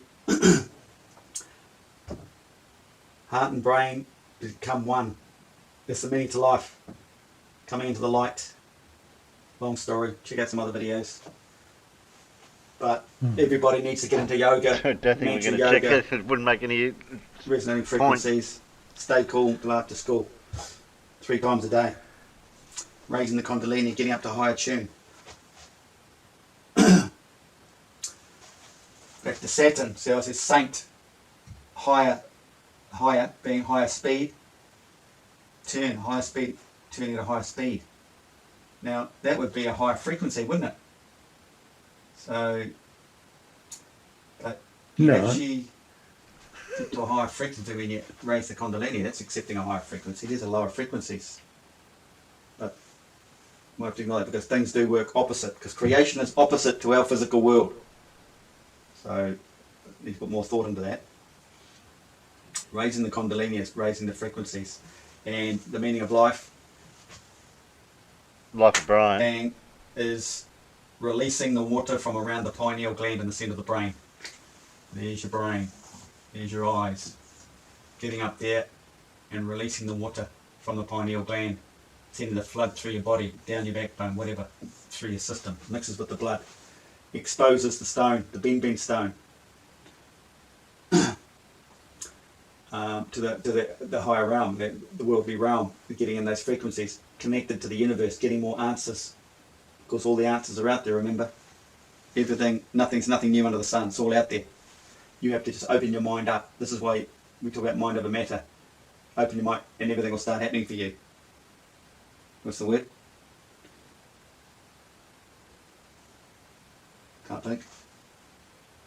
Synchronicities, yeah. You have to wake that up. It's your sun. Wake it up in our lifetime down here. Stop getting too tied up with all this Yeah, you do. COVID stuff. It's all lies, but don't let it eat you. No, You don't just go have to down with the flow, that but road, stay in Lindsay. your place, in your place of rest. No. Don't get angry. Don't get frustrated. Remember, if anyone dies, it's not a sad thing. You're all reincarnated. You get another go. You're always coming back. So don't feel sorry when someone dies, because they're going to a better place. They're getting out of this shithole. This is hell. Here's this hell. It's spelled out quite clearly in all the Hermetics, all the religious scripts. It's evil, run by evil people. But if you think of that, it makes it more evil. If you all come together and think spiritually, calmly, it kills that off. It dies. It all dies down. So as long as you're watching TV and reading all the news, you know, it's in your stomach. It's settling there, and it's keeping you down low, and it's sitting down here. You want to stay up here in a state of rest, relaxation, buzzy. The more buzzy people, there's no the evil dies. Evil begets evil. It's that simple. So even though it's all lies, the whole world's lies. What am I reading at the moment? It's telling you all the time. Nothing. It's one of the Hermeticas. There's nothing true about Earth. It's all false, because it's all image, all projected images. It's all the mind playing games with you. You're glad it cut out there. Wow. Yeah. Oh. Oh. Speaking of mind, I think mine's hurting.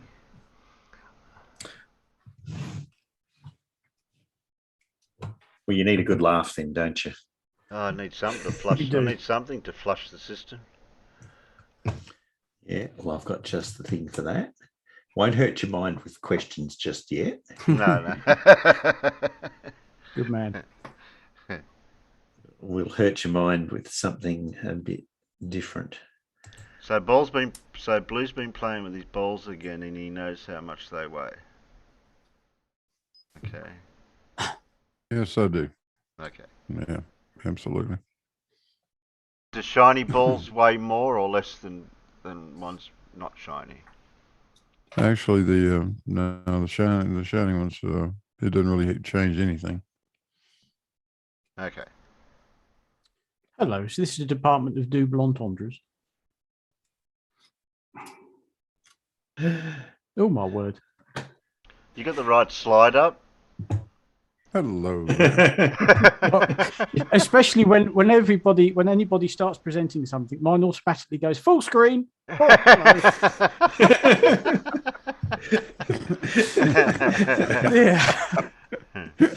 Zooming in anyway. New choices in menu items. So I thought that was an appropriate starter because she's a waitress and she looks after the menu, right? Yeah. That's how I justified that. You don't have to justify yourself. Okay. Good. Can I get that in supersize? Yeah. Can I have 2 of those? So on this menu, you can either have chicken for $3.70 or you can have real chicken for $6.75. Okay. Makes you wonder what the chicken is then. Yeah, exactly. Yeah. Oh dear. Lucky they didn't say beef or real beef. Yeah, that's right. Yeah. And it's fried rice, you plick. Yeah. Squid in green or red curry with sauce, or a happy family in a hot casserole. $10.50. I don't think they'd be happy afterwards. No. Yeah. Or you could have, how about that? Baked backwash with mushrooms. No thanks. Nah. Nah. What's that supposed to be? For desserts, how about a 10-pound bag of ice for dessert? Per slice. That's a slice. I'm intrigued by the turtle cheesecake. Yeah.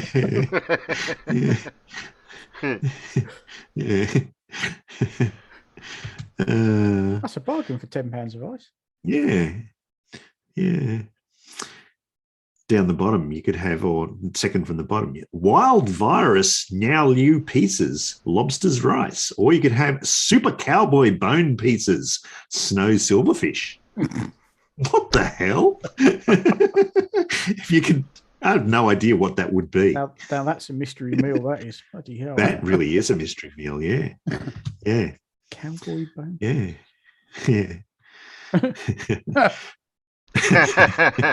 Not safe for work, NSFW. That's not prawn hub. Definitely not safe for work, that one. Yeah. And the Hari Bari chicken, chili chicken goes green. Oh, I wouldn't eat it if it's green. No thanks. Nah. No. That's a David. Charcoal bowls. China Girl, huh? Who sings that? Bowie. But David Bowie. Yeah. That's David Bowie, isn't it? Bowie. Yeah. Whatever. Yep. Charcoal balls. Yeah. Most of the top menu items look all right until you get to the vegetable problem. Or the precarious chicken and the precarious meat. Precarious. And how do you tie? Dish very carefully balanced on the edge. And I'd like to see them tie a knot in a shrimp. Yeah. Tie a knot in it. Tie a knot in it. Meat knot. Shrimp knot. What is it? Not a shrimp? Yeah. It's not a meat, or is it? What part of the shrimp? I don't know. Yeah.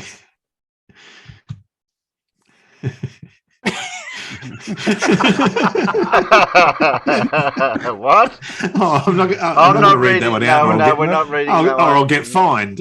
I'll get fined if I do. Yeah. Enough said. That's pretty clear. Yeah, the swear jar's empty. Needs donation.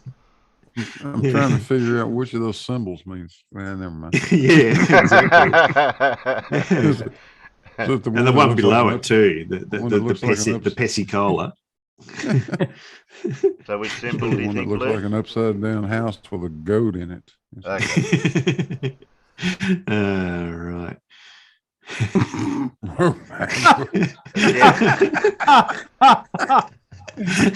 A hunk of meat between two firm buns. See, that's safe to read. Yeah. I can see why they called it Brokeback. Yeah. Yeah. Oh, that's good. I like that. Yeah. Yeah. Or you could have braised prawns, or you could have stir-fried fish slices, or a family photo, or home-style fish stew. Oh dear. Can I get a family photo on the side? With chicken salt. Yeah. Yeah. Hamburger with sheeps. Cheeseburger with the sheeps. Burger with sheeps. Or egg burger with sheeps.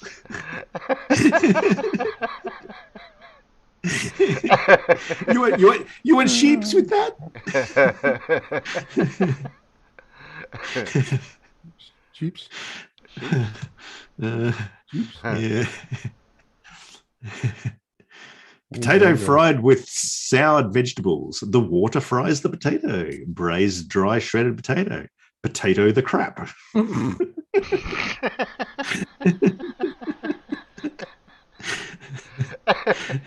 I like the second bottom one too.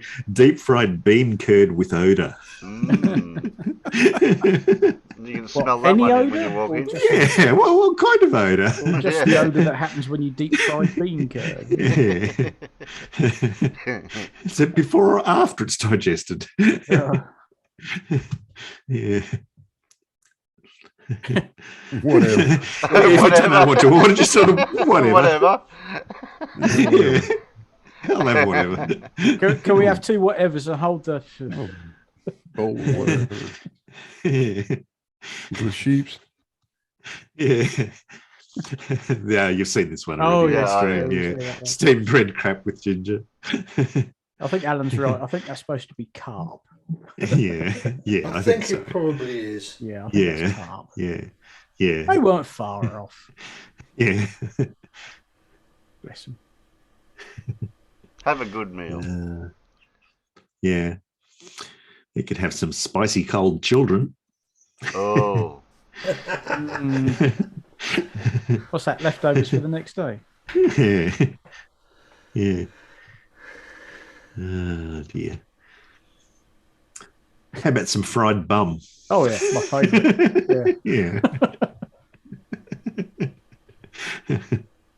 Oh dear. Fried smelled crispy bean curd was on the list. Yeah. This is my favourite. Oh. Put along hamburger, cheeseburger, ham and cheese, ham and egg, ham and egg and cheese, burger with egg, burger with egg and cheese, double patties, egg sandwich with cheese. Somebody who's not fluent in English. Yeah. Has heard somebody else who's not particularly fluent in English saying these things, just said, here, write these down. So ham and egg, yeah. That's what they've heard. That's what they've written. Yeah, that's what I think my favourite on there is ham and egg and cheese.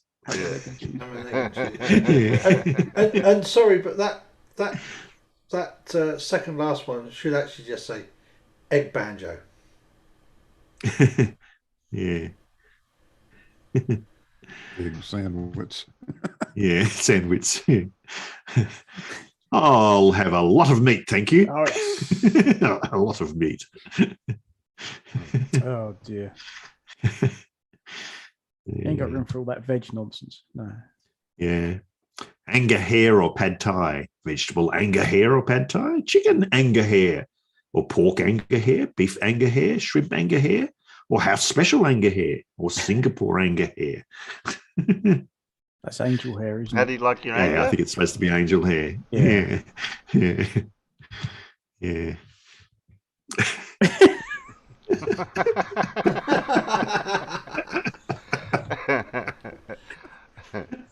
Yeah, right. We're glad you get served a tray of that. Tray At of least what I bone of think meat. they are.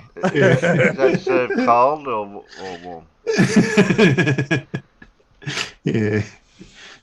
Your tray of bone of meat will usually come hot. It better come hot. Yeah, it wouldn't be like that if it was cold. Because I see it's off. I was going to say I see it's off a British menu. Yeah. What about chips in naan? Yeah.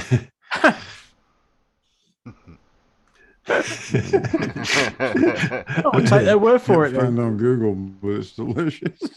Yeah.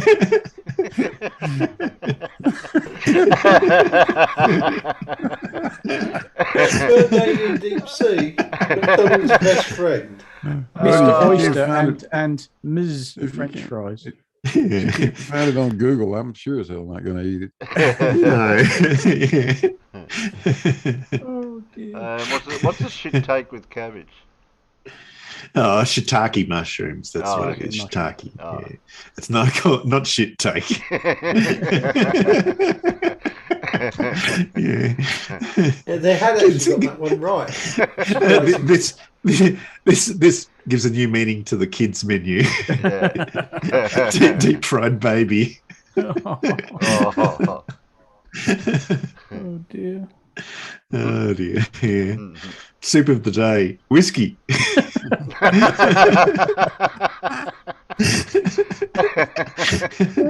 do you need to eat it with a spoon or? Yeah. Yeah. Saliva of a chicken product. Oh wow. I don't think so. What's 8 immortals? Hot drinks with water. Yeah, that was a bit odd. Yeah. How about chocolate puke for dessert? Mmm. Yum. My favourite. Yeah. Is that fresh? It has to be fresh though. Just don't. My ex once threw up in my car after she consumed a bottle of caramel flavoured vodka. What a waste of perfectly good vodka. Isn't that an Ozzie joke here where the guy goes What? to get in a taxi and he goes, "Oh, excuse me, taxi driver, you got extra room for a carton of beer and a pizza?" And he throws up in the car. Yeah. Oh, there you go. Oh dear. I nearly threw her out of the car in the ditch at the side of the road, honestly. No, I'm not surprised. Yeah. Now, what would that look like? Porn pie? Yeah, what would it look like? Yeah. Let your imagination run away with you for that one. I'll tell you what, why don't you Google it? Okay, you Google it. I'm not going to Google it. It's whatever Google says, whatever you can find it. Yeah. However, go. And there you go. Oh, thank you very much. Oh, thank you. There you go. That must have relieved the derp a bit, hey? Yes. Relieved. No, we don't want any of that on the menus. Oh, look at that. Now, do you want to do something else, or do you want questions? Now for something completely different. Well, I haven't got anything different than that. I can't top that. Now something completely different. A man with a paper bag on his head. Yeah, that's what I was thinking.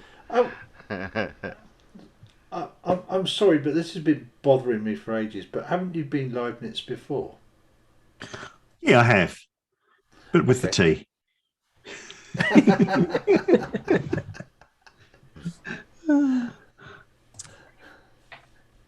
got to find the right one now.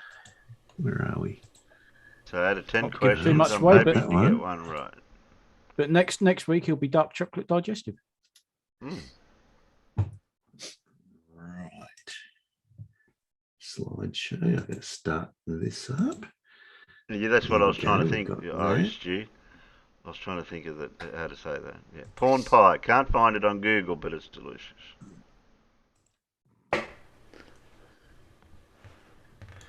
Okay. We've got the hard quiz coming up, and I've revamped the title page of that one too. That means I've got to be very careful with the chat now, doesn't it? Yeah, everyone tag Alan out in the peanuts before we start. There we You've go. got to be careful in here as well to make sure where you're sending your. Oh, bloody hell, hello, Send done it to again. Gottfried Leibniz. Yep. No, you got to send it to me. Oh, I've got to review your answer, then I'll send it to I Paul. can guess the clue. I know what the clue is to that. It's a TV program and it's called Twin Peaks. It was. I'm sorry, Terry, but it would seem you can only send you can only send messages to. All right, so you know the rules. Oh, DM yes. messages to me in the internal chat if you know the answer. If you say the right answer out in the peanuts and I don't acknowledge it, it's because the internal chat haven't guessed it yet. I will eventually acknowledge you. Okay, so here we go with the hard quiz. Is that Catherine's Eat a Junk? All right. Very young. Question 1. Okay, here we go. Question 1. The manuscript Thought 290.2 suggests that medieval women could engage in this activity if male participants were buried from the waist down. What activity are we talking about? Oh, blimey. No, it can't be that because he's buried from the waist down. Yeah, I know. That's what I was thinking too. Were you thinking the same thing I was thinking? Possibly. Of course you were. Not woodworking. No. Not cunnilingus. I was tempted. Yeah, so was I, to be honest. Yeah. He's buried from the waist down and she stood up. Dancing, Oh, not yeah. undressing. No. Not jousting. Okay. It's not seduction or nunnery arson, but the cross-dressing opera singer Julie d'Aubigny was legendarily good at this activity. Seduction, Not nunnery, kissing, not oral sex, not milking a cow. No.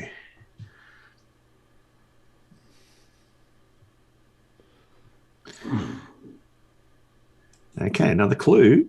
In medieval Germany, instructors of this activity like Hans Talhofer often traced teachings to the mysterious Johannes Leitenhauer.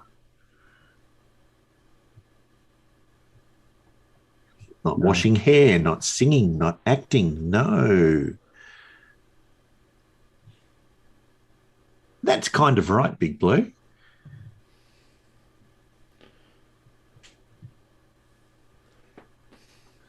Although not as refined as that. Something a bit more crude. Yeah.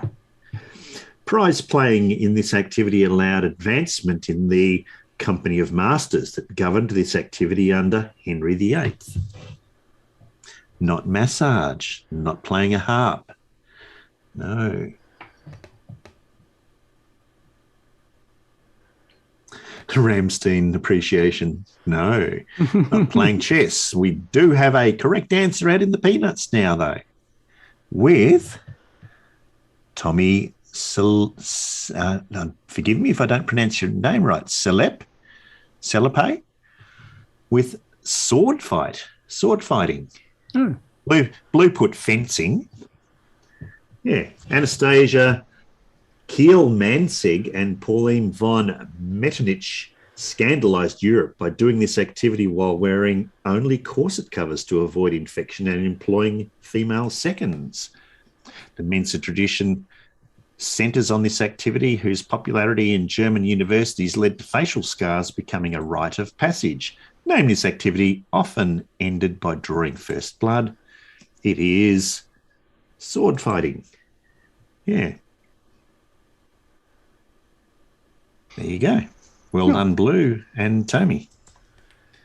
Right. Question 2. A quadruple pendulum composed of 30 kilogram suspended test masses stabilizes these devices, which also use power recycling to reduce noise. That's not the answer I'm after, Alan. You're on the right track, but I want to know what the actual devices are. That good enough then? You're also on the right track, Blue, but I want to know what the actual device is called. You'll get it after I give a few more clues, maybe. Matched filtering is applied to compare measurements made by two of these devices, labelled H1 and L1, of the quantity strain times 10 to the negative 21st.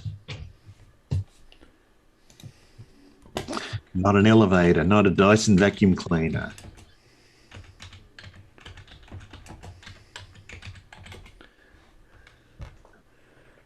That's what these devices can do, Alan, but what are the actual devices? What are they called? A proposed one of these devices that's named for occupying zero area relies on a rotating loop functioning as a fibre optic gyroscope, an effect named for Georges Sagnac. That is correct, Big Blue. That's the word I was after. Damn, not gravitometers. Not gravitometers, no. Not my balls. You're on the right track, Clive Wells, but what devices are used at LIGO?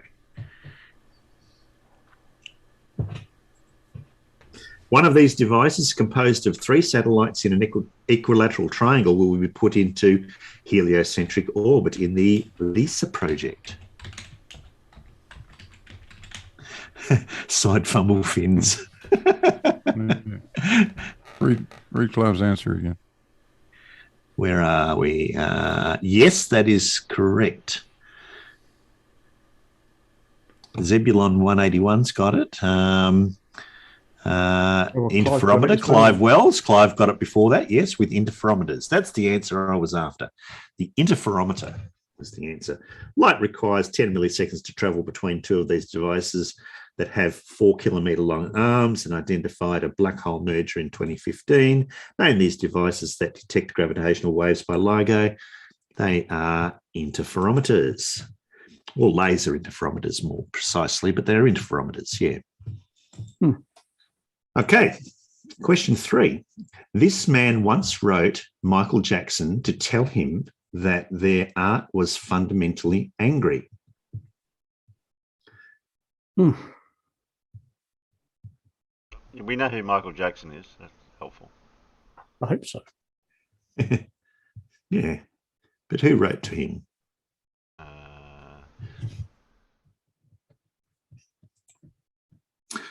This man referred to his tendency to draw from eclectic influences, his outlaw style.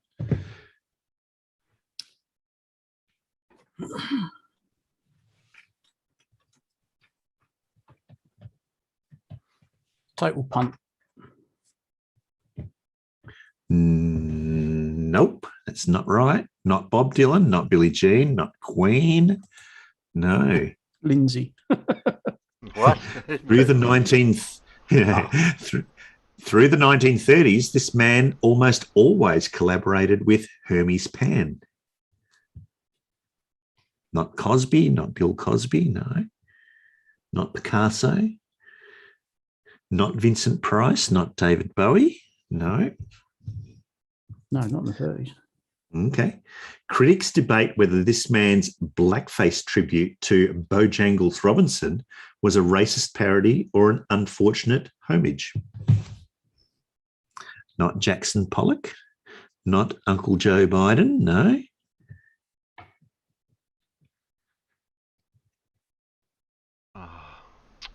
That is correct, Big Blue. Well done. Yeah, that bloke. I don't know his name. Yeah. Not Einstein, no. In a film featuring tunes like Think Pink and How Long Has This Been Going On, this man appeared as a fashion photographer alongside Audrey Hepburn. Not Hemingway, not Al Jolson, not Dali. No.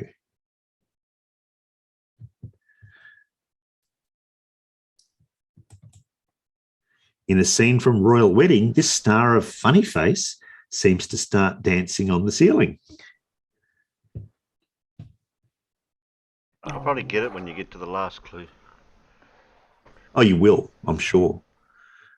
Because I've already got it in my mind. I just can't think of the name. Not Bing Crosby. No, not Fred Astaire, not Bing Crosby. That is correct, Farmer's Boy. Yeah. Do you want me to keep going, Terry? Because we've got some correct answers. All right. Okay. This man starred in Top Hat and Swing Time alongside a woman who did all of his moves backwards and in high heels.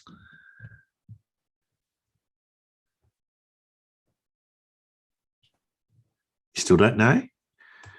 Well, you're on to the last clue now, Terry, apart from the picture clue. Name this American actor and dancing partner of Ginger Rogers. Oh, that's that bloke. The woman in the previous It'd have to be that bloke. That would be right, Alan Evans. Yes. Yeah, it'd have to be that bloke. Yeah. I'm assuming that you accept my absolute crap spelling. Yeah. That's the only person I know that danced with Ginger Rogers. That is correct, Terry. Well done. Hey. And well done to who got it first out in the peanuts. It was there was someone right off that. Yeah, it's Fred. Yeah. Fred Knotts, yeah. Well done, Fred. With Fred Astaire was the correct answer. Yeah. I can see how they'd say that about Michael Jackson now. When you compare his style of dancing to Mr. Jackson. Yeah. Question 4. Okay. Devices used for this process have to be designed around a type of Rayleigh-Taylor instability called a resistive ballooning mode. Blimey.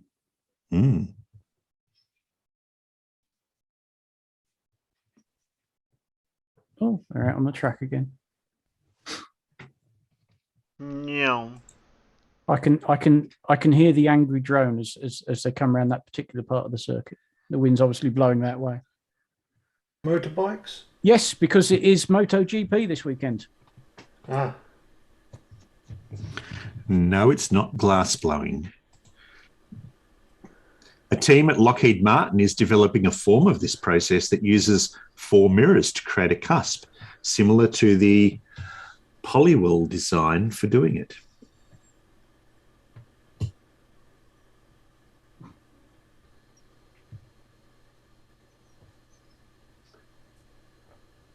Hey, look, a brown dog. Where?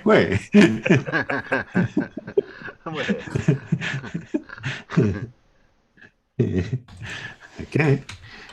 The break-even point is calculated by doing an energy balance over devices used for this process.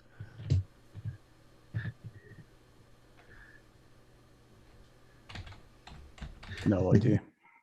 No? No. Okay.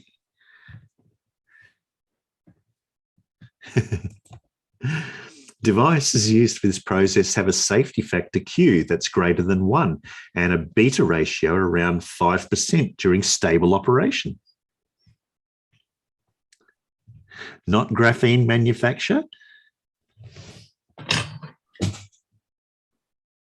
You're on the right track, Alan, but it's not the cold variety. Okay?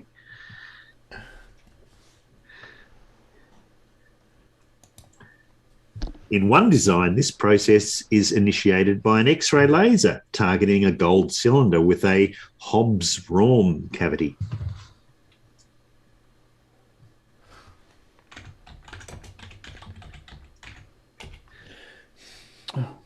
That's correct, Alan. So, and we've got a few peanuts out there that have got it too. It is nuclear fusion or fusion reactors. Just hit the return button. Okay. Yeah. Well, you got it right then, Farmer's Boy. Yeah. ITER is building a toroidal reactor that will be wrapped by magnetic field lines to improve plasma confinement during this process. Name this process that occurs in a tokamak. It is nuclear fusion. Be nice if they can get that sussed. Yeah, I think it'll be a while yet, though. I think so. Yeah. The theta component of this vector is proportional to a form factor symbolized J2, which is maximized at 1/3. Good luck with that one. Oh, it goes that dog again. Woof. Yeah. Come on, Clive, you should know this one by now. All right. Oh, dear. I'll give you another quick clue then. Yeah. The Simigliano formula approximates the normal form of this quantity. Oh, that's what it is. Just, exactly. That's just how it is a handbrake on a boat, isn't it? Yeah, DM me the answer, Farmer. I'd love to. The GOCE experiment, or the Gotchi experiment, measured variation in it.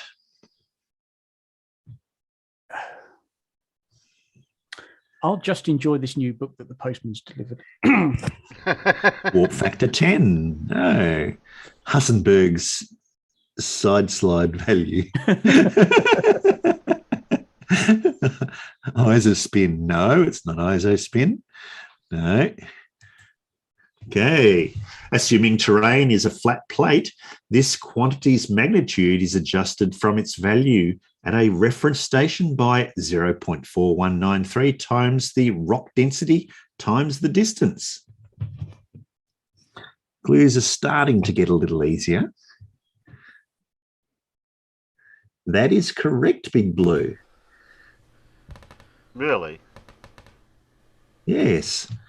And we have an answer out in the peanuts too with Dora and you. The correct answer is gravity. Yes. Yeah. A constant equal to about 1/298.26 called the flattening factor. We all know about that one from Nathan Oakley, right? Often appears in corrections to this quantity. This quantity measured in gals is the gradient of the geoid surface. Poincaré applied the shell theorem to show this quantity increases linearly with radius inside the Earth, but decays as 1/elevation squared outside it. Oh, that one would Name this quantity that is approximately 9.8 meters per second squared at sea level. Yeah. It is gravity. Yeah, the last two clues would have helped me. Gravity. Okay, question 6. A film by this director referenced Hitchcock's The Lodger with an under-table shot that's repeatedly blocked by tea sauces. Which director is this?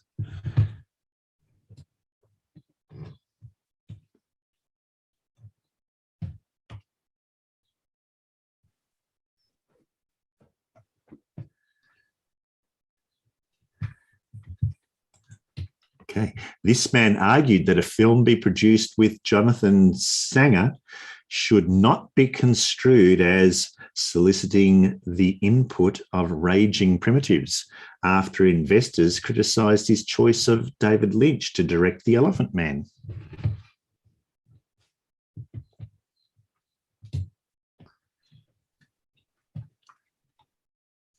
No. In one of this man's films, Marcel Marceau, ironically, has the only speaking role. Who is the director? Not Roman Polanski, no.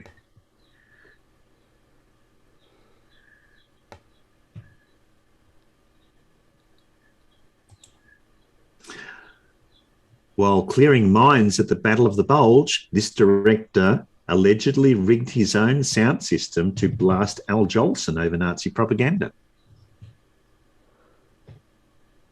That's the sort of useless fact I should know. Yeah. I don't. I can't think who it is. Cannibal Holocaust dude. It's not Martin Scorsese, no. No, it's not Scorsese. No.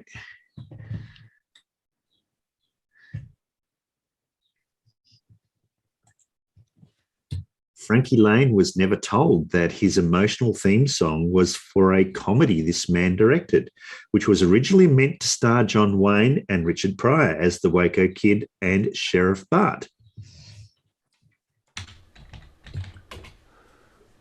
That is correct, Farmer's Boy. But you were beaten by Spooky Bedhair out of the Peanuts. So I was. Well, who got it? Yeah.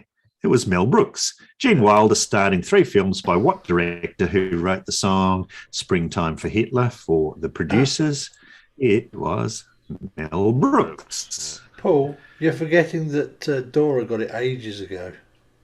Oh, did she? And she even had high anxiety for the film that was... Oh, yes. Okay. She did. Well, there you go. I missed that. Well done, Dora. I did see that, and I didn't want to copy her answer, so I did wait until I knew the answer. I didn't see that. Yeah. Well, there you go. Well done. Mel That Brooks guy was didn't the give correct me answer. her rump. Okay, question 7. In telecommunication, erbium-doped optical fibers or fibers that take advantage of Raman scattering are used to create these devices.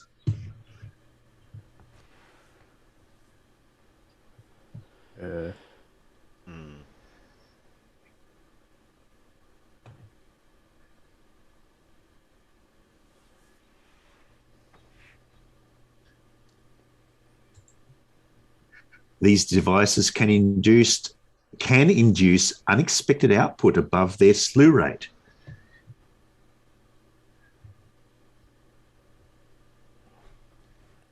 No. Not routers, no.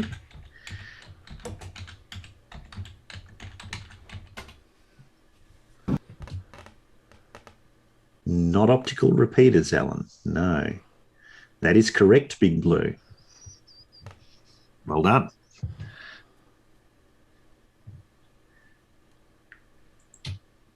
The common mode rejection ratio assesses the ability of the differential type of these devices to reject common voltages. Not lasers. Not toucans and string communicators. Whatever Dora says. Yeah, come on, Dora, what's the answer? Yeah, come on. That's right, Alan Evans. Yes.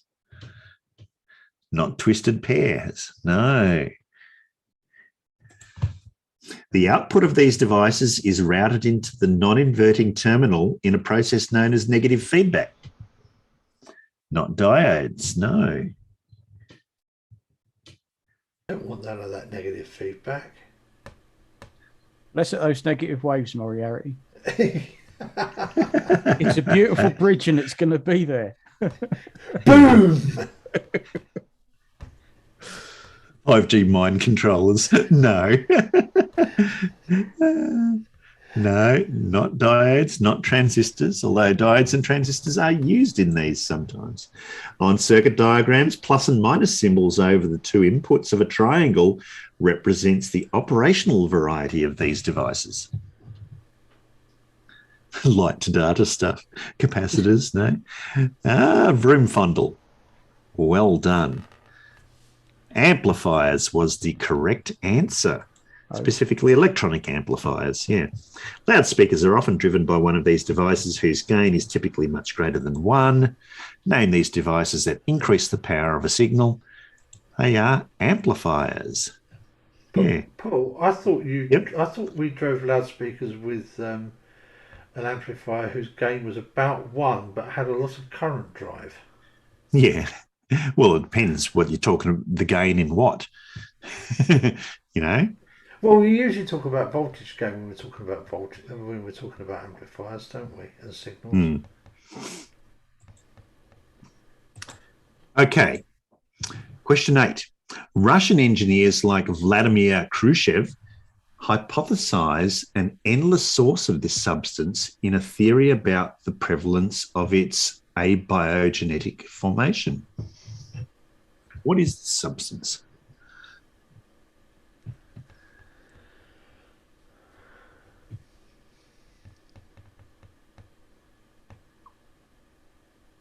Not DNA. No. Okay. Saturation, porosity, and volume are multiplied together in the OIP estimation for this substance.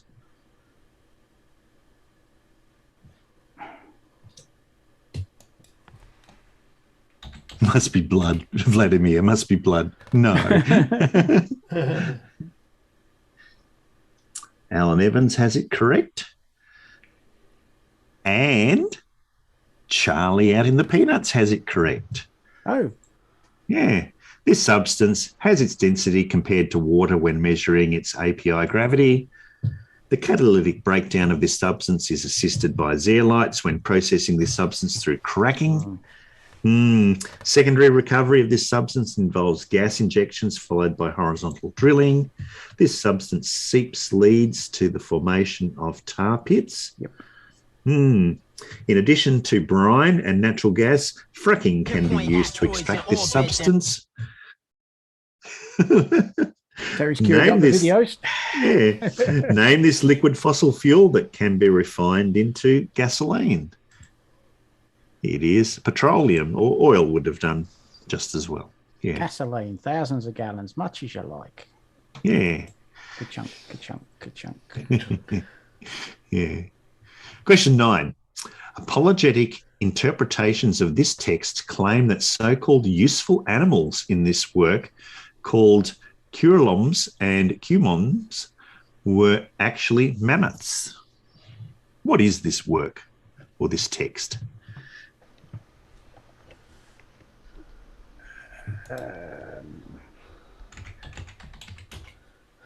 Sounds like Alan knows. Does, doesn't it? That's not specific enough, Alan. Same, Fred Knotts. It's not specific enough. While serving as a scribe during the translation of this work, Martin Harris misplaced a section of this text, later known as the Lost 116 Pages.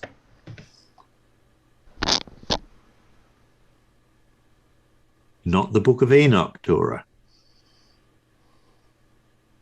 Not Darwin's theory of evolution thing. No.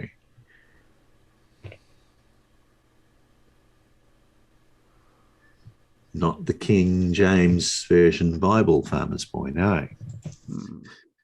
This book contains the testimonies of the 3 witnesses and the 8 witnesses.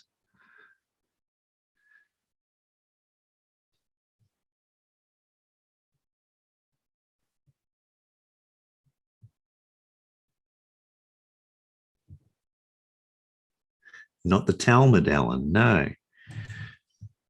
This work, translated using Urim and Thummim, contains the Book of Jacob and the Book of Ether.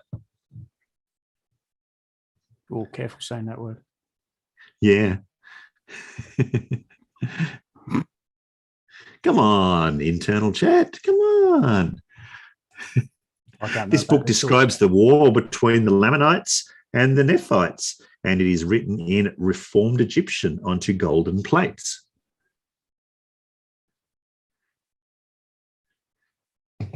We have some correct answers out in the peanuts. That is correct. Finally, Alan Evans. Yes, the Book of Mormon. And I think, who got it first? I think it was Judy Bassett. Looks like it, yeah. I think so. Yeah, right back there, yeah. Judy, well done, Judy. It was the Book of Mormon, yeah. Name this central text of the Church of Latter-day Saints discovered by Joseph Smith, the Book of Mormon. Yeah. I don't And your last question. One of these figures cursed Dager to only eat dead animals in the woods after Dager killed Helgi. What figures are we talking about?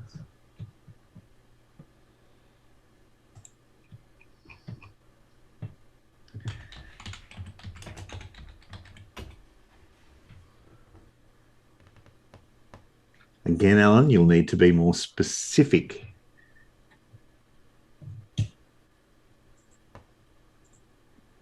One of these figures was rescued from a castle surrounded by a wall of shields and wears armour that has grown into the skin.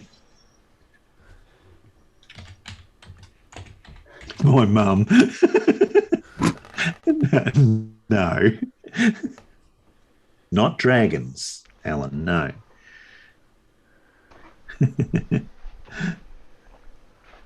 There'd be dragons.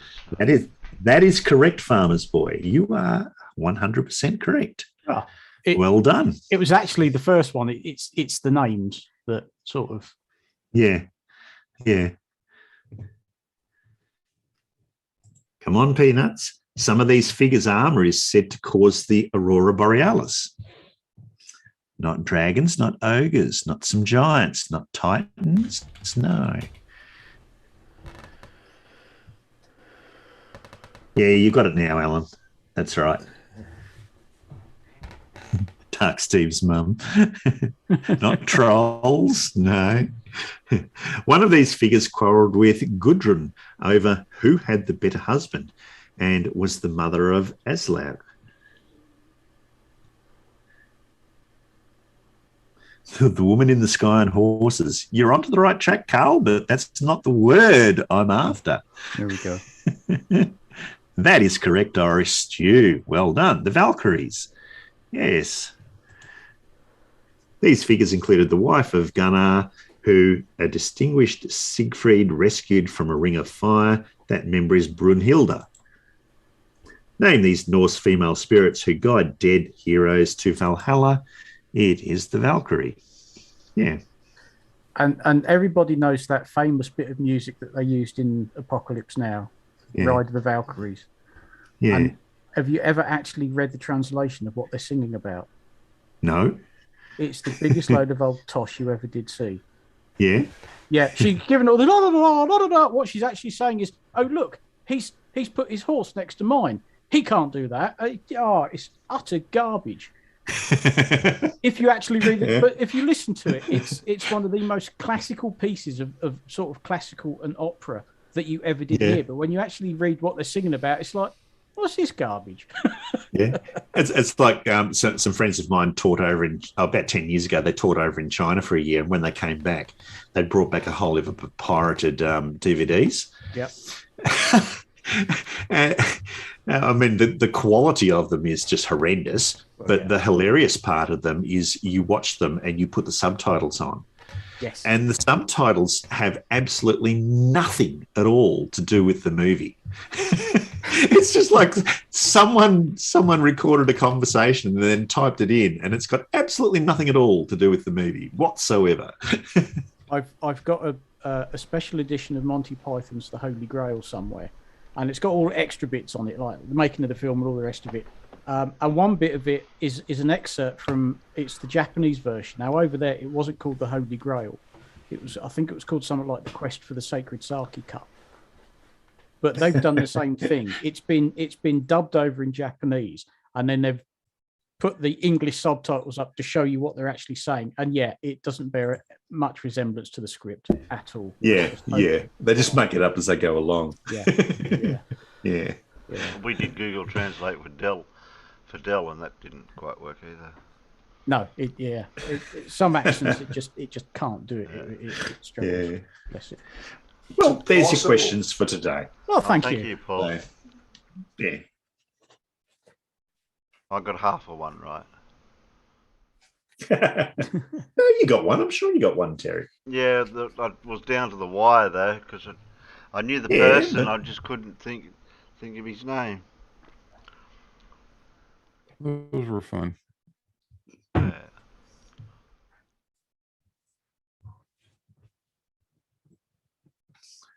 Right, what do you got for us now, Terry? I've got four videos already done. I was just looking to see if trying to go back if I missed any from last time that we didn't get to see. Anyone might have done.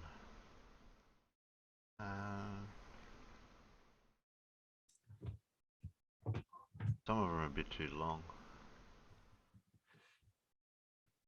But Anton Petrov, Babylonians used Pythagoras' theory 1,000 years before he was born. That's a Hello Wonderful Person one. That's a 10-minute one, that one. Is Andrea up there? She is. Oh, Andrea, do you want Wonderful Person? Anyone else got any suggestions before I start? I'll do Anton for Andrea. Oh yeah, I always forget to watch Anton's videos. I don't know why.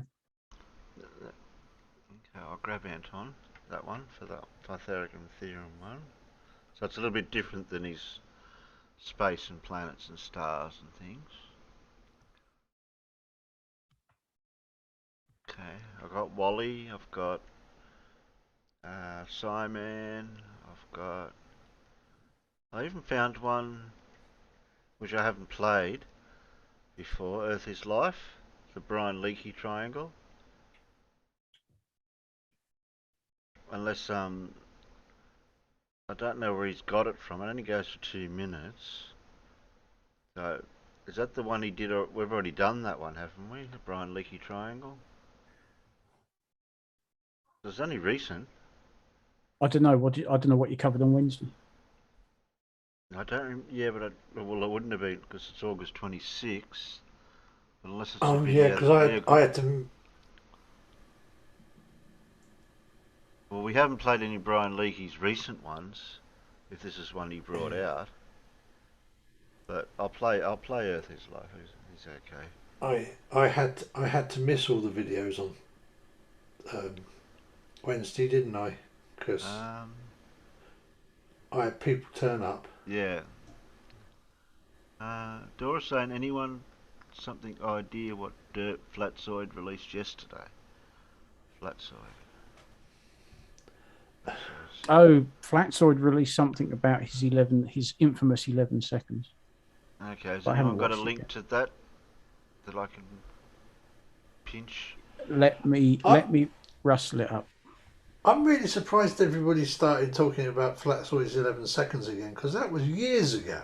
No, well, he has. I think he's doubling down. Oh, Okay. you mean he's trying to get some traffic about himself going, is he? Yeah, that's He what wants he's doing. he wants us talking about him. Oh well, I'll play it. I'll buy it. Where would you like the link put?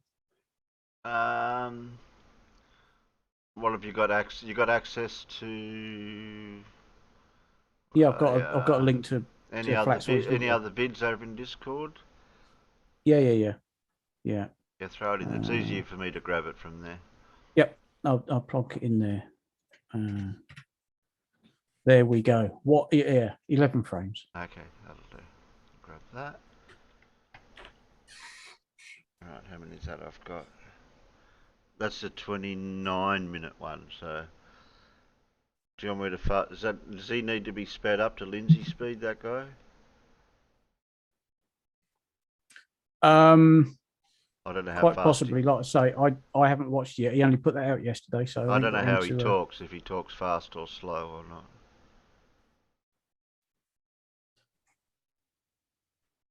Or is there talking in it, or is it all just... Well, I haven't watched it, so... Yeah, I was just asking the Peanuts in case you didn't know. He talks BS. Yeah, okay, Fred. Yeah, but I just want to know if he talks slow or not. No, he talks bullshit. I can put him up to Lindsay speed. He normally does music with text as well, Brimfondle said he might do. Oh. I'll have to get ready for the mute thing then. It's N, isn't it? N or M? One of those ones mute. Oh, M for mute, yeah. Can I get the Discord link, please? I've lost my original. Dear, oh dear. Peanuts can't do you can't do anything. These peanuts, I got to help them do everything. Invite people. Copy. It's only up for 5 seconds. I think I leave it up for, don't I? The Discord. Something like that. Yeah, okay. There you go.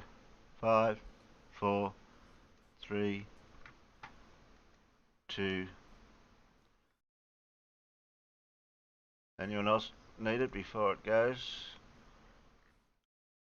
And you have to get your role sorted out when you join, otherwise you won't be able to do anything. Have you been listening much to Leo? Oh, Level Earth Observer. Doesn't Wally or Mr. 42 do him sometimes? Yeah, Mr. 42, Wally, several people have been hammering him. Yeah, those two in particular really go hard on him, don't they? They really do. I think Mr. Sensible's been banging at him as well, hasn't he? Yes, because isn't he the one who issued him the challenge to come and debate, come and have a chat? Wasn't that Mr. Sensible who did that? I can't remember. I think. Because I now call him Yellow Earth Observer. Because he wouldn't accept. Well, of course he wouldn't. I've got to keep an eye on these peanuts. They talk to me and I've got to go back and I go, oh, sorry. Yes, Dora. Right, that's out of the way. Do you just want to... Well, we'll play that one first then, because since it's the longest, and then we can see what time we got left after that one. Okay. Let me get out of there. Share.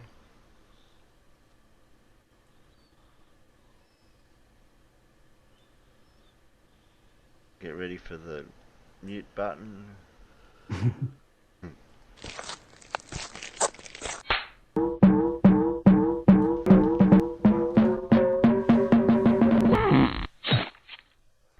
Good day to everybody. Thank you for joining me today and all my awesome subscribers. Today's topic... Wait, do you guys hear that? 11 frames. 11 frames. 11 frames. 11 frames. 11 frames. 11 frames. I think everybody has realized and heard somewhere 11 frames somewhere on the internet by now. Well, I thought it'd be a good idea to actually make a video of this explaining the ins and outs and, well, what nonsense it is. Let's first start off with me showing my actual video. Let's do that.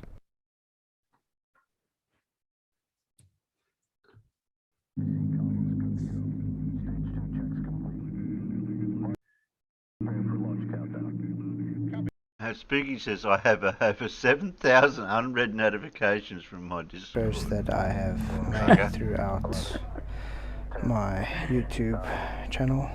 Ignition sequence start. 6, 5, 4, 3,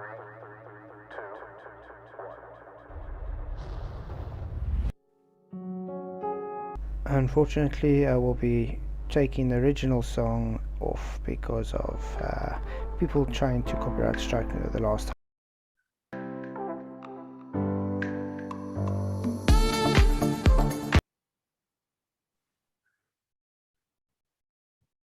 Sounds like it's, what do you call it, free, but gotta be careful. Yeah. Yeah. Original soundtrack.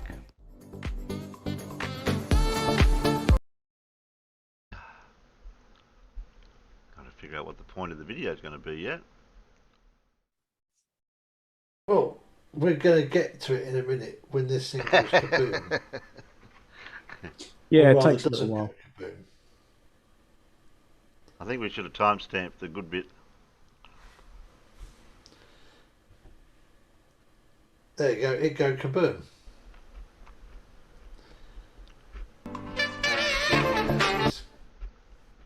And the escape thingy goes up and then comes down.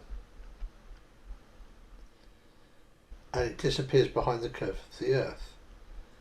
And then goes kaboom. And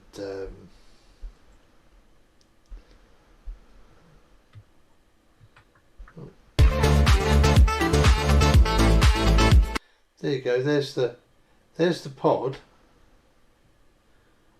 which now goes into free fall. What launch was this? This was the Dragon capsule escape test. Yeah, it's the abort system. They were testing it worked. If you remember the Saturn V rocket, it had like a big, funny, what looked like a big rocket on the end, on the top, very top of it. Yeah. Because if anything went wrong, they could fire that rocket and it'd take the crew capsule with it off the top of the big rocket that might be exploding. That would probably be exploding from the bottom upwards. Yeah. And that was true of all of our spacecraft. Mercury had it, Gemini had it, Apollo had it.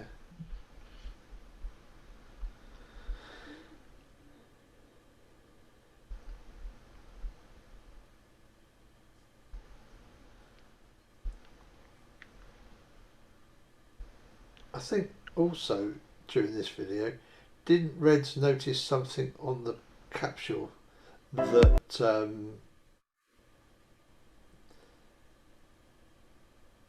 You're right, Alan. I was just unpausing it for a split second. yeah, Just to see. so yeah, I think during this also Reds noticed something on the capsule that SpaceX were trying to keep quiet, and then they had to admit to because of this bit of video. Now you see how the explosion, see how the water splushes up literally as it makes it hit the surface? Yeah. Yeah, well actually there should be about a half second or so delay between it disappearing and the splush coming up. Yeah, about 11 frames. 11 frames worth. Wouldn't that be to do with any miraging?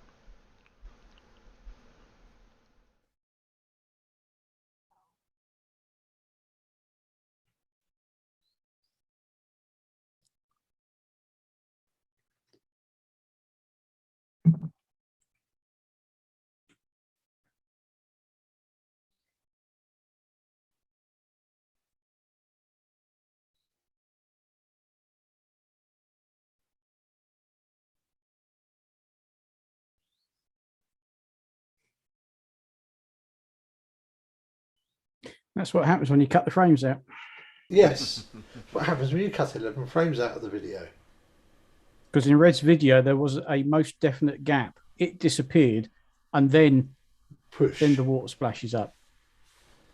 Yeah, about half a second's worth.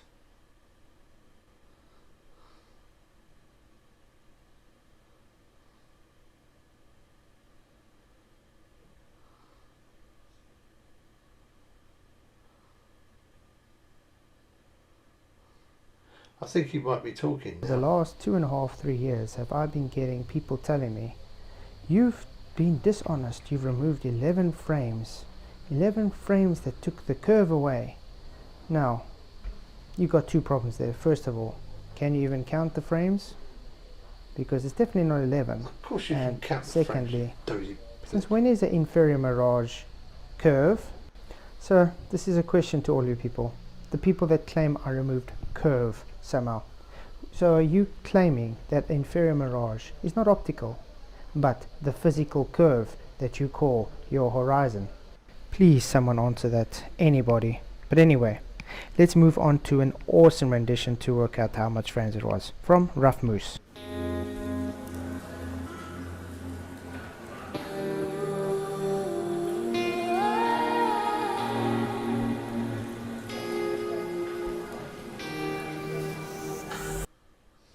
That's not where the impact point is. Out there, does that look anywhere near 11 to you?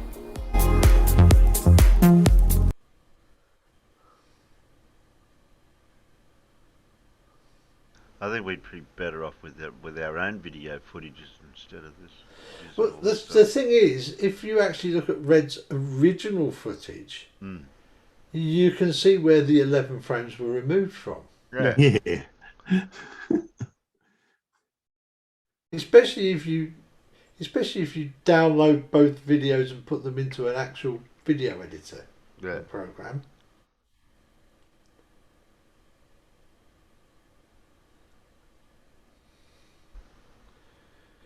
Because you know, and then you line it up with the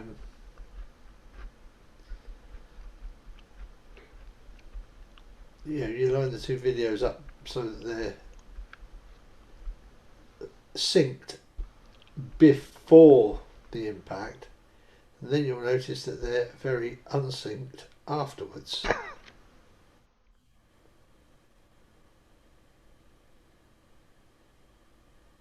Well, wouldn't this be no different to watching a ship or something over the horizon with the refraction and mirroring effect anyway? Well, yeah, there's a bit of mirage. It doesn't make a lot. It doesn't make much difference. It's a pretty narrow section. Yeah. And yeah, it's a just tiny little section of it.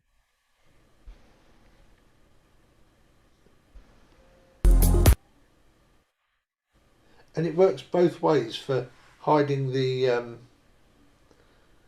capsule and you know, the capsule disappearing into it and the thing coming out of it. But there's still 11. They're still missing 11 frames.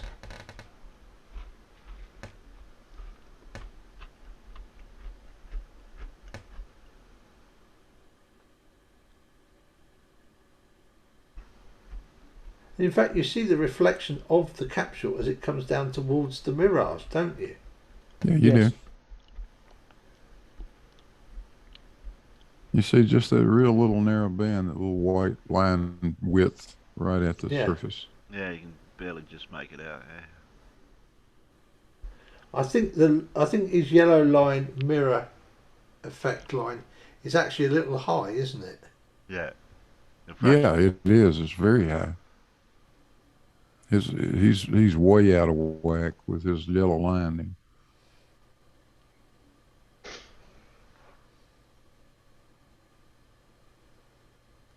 Even if he's claiming he took, why would there be 3 frames missing? Why would there be any frames missing in his video? Well, apparently he's admitted to removing 3 frames to get rid of the effect of refraction or something.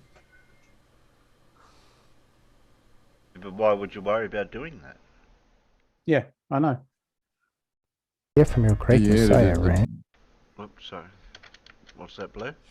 Well, yeah. Whether it's 3 or 11 or 1, he edited the damn video. It doesn't matter how much you edited it, you edited the damn thing. Yeah. And that's clearly done to mislead people. Yeah. Flatsoid. Yeah. Actually, I just realised this is Reds is going to have his camera set for US, so it's going to be running at 30 frames a second anyway, isn't it? So it's actually just a fraction of a third of a second. Right.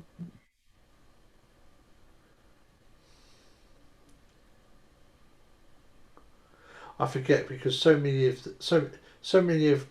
cameras of that sort of level record at the TV rate for the country they're set up for. So you set them to you set it to PAL and it runs at 25, and you set it to NTSC and it runs at 30. The chimneys here. Let's just do that correctly, and then we do it from the top of the lighthouse down. Now what you'll see is when I now measure this same part here and place it from the top of the chimney down, can you see how stretched it is in compared to the top of the chimney pots? Yes, can you see the stretch? All optical, in other words, not like what is punting today, everything is physical. So we always know that we get this stretching effect going on right around here. So in order to avoid that, what we have to do is exclude the frames that are closest, well, the frame closest to the inferior mirage. Now, let's go back to the image. Yes, folks, Ranty is the king of rulers on screens. Be it very apparent to you. What I've done here is I've gone through this frame by frame, and as you can see, I've now put the next 4 images in, 1, 2, 3, 4. And what I've done is I've scaled the first one to line up with the number 10. The bottom of this is at number 10. See, he was actually quite thorough those days, putting actual frames to actual rulers and with actual some sort of measurements. So that what I'll do is I'll count 1, 2, 3, 4, and I'll know how far this has travelled over 4 frames, and then I'll be able to run it back and get a calculation. So in order to do that, next frame, here we go. So I've put these lines in. Now, as you can see, first one is scaled directly on the number 10. And then we've got 1, 2, 3, 4. Hi, Del. Nice to see you in. Nice to see you in CGE Irantian National Memorial Gardens, is it? Yep. So these 4 frames consist of 4.3 millimeters on this. No, Ranty, actually that's 5.3, not 4.3, but okay. And it's centimeters, not everybody makes mistakes. But, you know, this ruler. I've just opened up both all videos, of these and the are fitting difference is inside quite stunning. 4.3 millimeters. Or is it 5.3? 5.3, my mistake, 5.3. So 1, 2, 3, 4, 5, 5.3 millimeters. In the next frame, so this is where we're going to get a little bit of stretching going on towards the bottom. This very last image here is going to be slightly stretched. Correct, because that's where the inferior mirage is situated. You know, the optical mirage, not physical mirage. Even though we do have a definitive center point, it is still going to be stretched on the top image. So we're going to take obviously references from here, but this is the last 3 frames. 1, 2, 3, 1. Then we get an inferior mirage. Then we get another inferior mirage, and you can clearly see on the next frame where we're going to end up with this inferior mirage line. So let's zoom in, and we've put the inferior mirage line in right through the center, and it ends up at essentially 1.2 millimeters above the perceived horizon. Wouldn't that be 1.2 So in other words, centimeters? it is very, very close to the 1.2 units. horizon. Thus, it'll have an instant splash. Right, so now that we've got the trajectory of the object falling down, let's get the next stuff in. Now, what's interesting how come on it's suddenly this, moving in a different direction? Yeah, I don't know what's going on here for that part of it. It's and display. It's all being displaced horizontally. Now, I'm sure if Reds or Slice Arcane does this, they'll also see the same effect happening here. But the inferior mirage actually happens slightly lower down. So it's actually saying that the inferior mirage of the splash is actually slightly nearer than the trajectory of this object that was falling. So that tells me that in some way this object as it was falling was actually coming slightly nearer towards us. It's actually working its way towards us, and the splash was being pushed slightly this way. Interesting. So the capsule is further, but it came to trajectory closer towards us. Which you'll see on the next frame. You'll see that on the inferior mirage. Now, I noticed this morning when I did it, and I got the same effect when I repeated the same on this. And that's that the inferior mirage is slightly lower down. And that tells me that the inferior, whatever this splash is slightly nearer than where the object was coming down this way. And that's been demonstrated loads of times by me over the past. If the inferior mirage is lower down, it's slightly nearer. This is a great point, Ranty, because based on you guys saying with physical Earth curve these days, so the smaller the inferior mirage, the lower it is, the closer the inferior mirage is. So that means if we see blockage from a wave, this inferior mirage is actually just pushing up the limited angle. Hi Brian, nice to see you in. So anyway, so now we've got some details here. We've got 4 frames going along here above this point, and we've got all these 4 frames going down here. What I've done is I've eliminated frame 1, which is this one, where we're going to get that. Grimfundel's probably got a better stream where Red's actually analysed it. Stretching going to happen as showed and demonstrated here what happens with this stretching. And what we're going to do is we're going to measure the distance between these 4 frames here on the splash. Okay, cool. So you've already set the frames for the falling and now the frames for the splash coming up. Right. So we've got from 2.1 to just over 5.05. So that's the difference. That's how much the splash has taken up over 4 frames. Right, so let's put them on so that you can see that. So 5.3 millimeters is the distance that these 4 frames have traveled on the object falling, and the splash has returned 2.95 over these 4 frames. Right, so that's the splash going back up. Much slower, much faster going down, much slower going back up. Great, I think it's making sense so far. Are you all following? Thank you, Ranty. Do carry on. So I'm trying to figure this out. I'm trying to think, well, what would, well, obviously I'll give you the results in a minute, but what would be the ideal circumstance to get a result where we would get this? And the only way I can figure it is this. So we've got 5.3 divided by 4 equals 1.325. So that means that it is traveling 13.25 millimeters every frame down. And then the splash going up is 2.95 divided by 4 equals 0.737. So that's 7.37 millimeters going up. Right, so it's almost half as slow, but not quite. Yep, as Ranty likes to say, Isn't the math this doesn't lie. and utterly irrelevant to the problem of the fact that there is a time delay between a removed time delay between the capsule disappearing and the splash appearing? I've got Red's original video open and Flatzoid's original video open. Stopped at exactly the same point when the capsule is just causing, you can just see the reflection of the capsule in the mirage. And when you go through it frame by frame, you can see exactly how much Flatzoid took out. The difference is quite noticeable. So this video is really irrelevant. Pretty much. All this crap he's talking, yeah.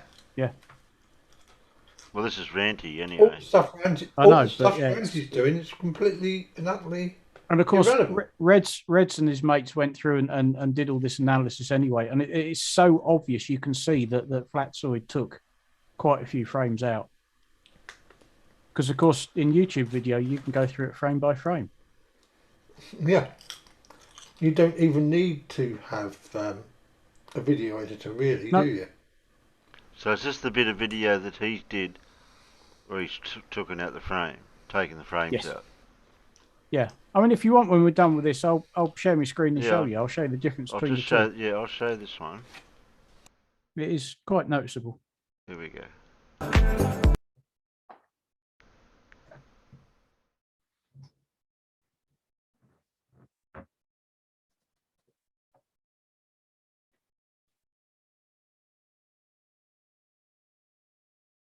I don't know what a frame by frame thing is for the computer.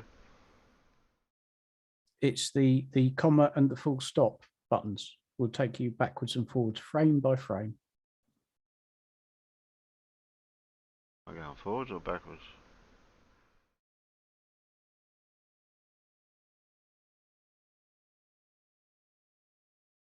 I think I'm going the right direction. You need to get to approximately 3 minutes 52. Oh, here it comes. Here it comes. Yeah, here it comes.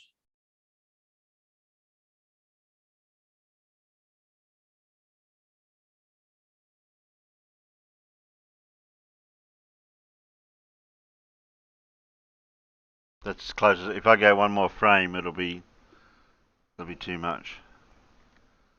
No. One more frame, it twinkles out, and then that's another frame. It'll start going splush. That's another frame.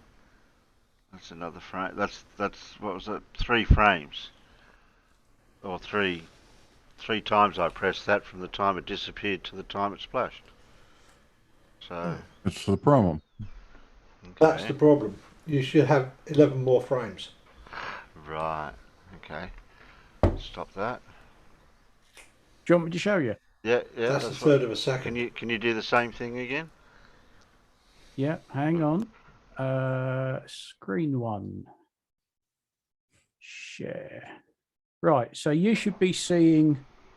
Can you make it? This bigger? is Flatzoid's original video, paused at exactly that point. Now, if I flick over to Red's original video, right, I will now progress this frame by frame. So we just, it's at the same point. So we go, let's make sure it picks it up. We go 1.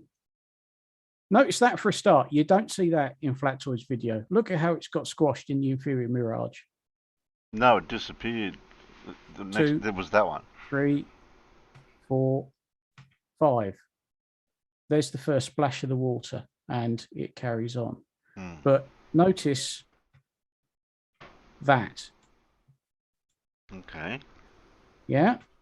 Right. Now we go back to Flatzoid's video. Which is what I'm looking at here. This is Flatzoid's, and we'll progress it frame by frame.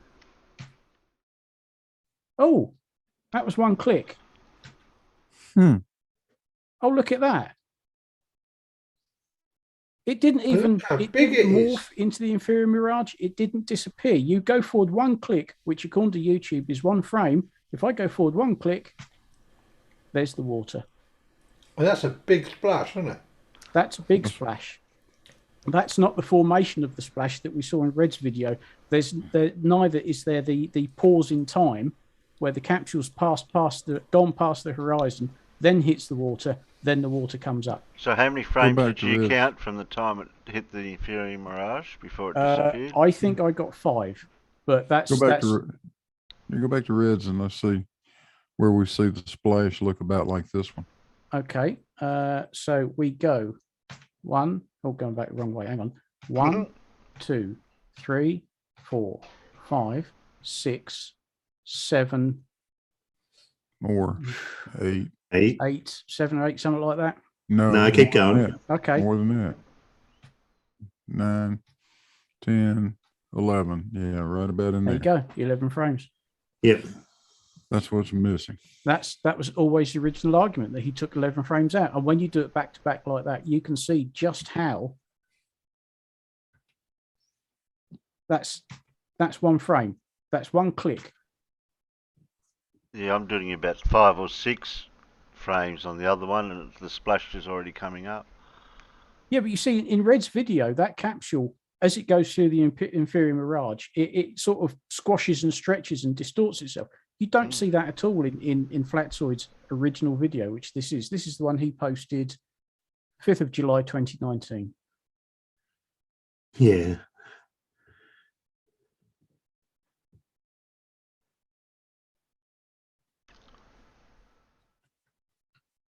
You don't see that bit. That's going through the inferior mirage. Now it's passed over the horizon. It still hasn't hit the water yet, or it might have. There you go. That shows you just how much he took out. It definitely went below the horizon. Yes. There's at least a couple of frames in there after the capsule disappeared. It morphs, disappears. 2, 3, 4. Okay. So there is an appreciable time gap between you not seeing it and the water splashing up. And all of that is gone from Flatzoid's video. But what benefit of doing that on his side, of removing frames to prove, what would that prove? Or he's removing evidence of the curvature. Why is there a time difference between the capsule disappearing and the water splashing up? Because it's gone past the horizon, because that water is curved. So by removing those frames, there's no evidence of curvature. Oh, the Earth's flat. Oh, because it took a lot less time for the splash to occur. Yeah. Correct. Yeah, he's If trying the to Earth make it was look. flat, He's trying there to make wouldn't it have been seem. Yeah, if the Earth was flat, there wouldn't have been a time difference, would there? That Right. thing He was would trying have, to make it seem like you see the splash exactly when the capsule hits the water. which of course you don't. Yeah, Not which in the original. Obviously, you do not. There's that time lag. There's several frames in there before you see the water splash back up. Capsule's below the horizon. It hits the water, and then the water splashes up. Then you see the water. You're seeing the top of the splash, not so much the bottom. Correct. Well, you're not seeing Can I the ask bottom. Can I just say? Also, as far as I'm aware, for it to be mirrored and disappear through like that, it actually has to go. It actually has to be a physical edge to look over. Yes. I don't think you can form a mirage without having like that, without having an edge.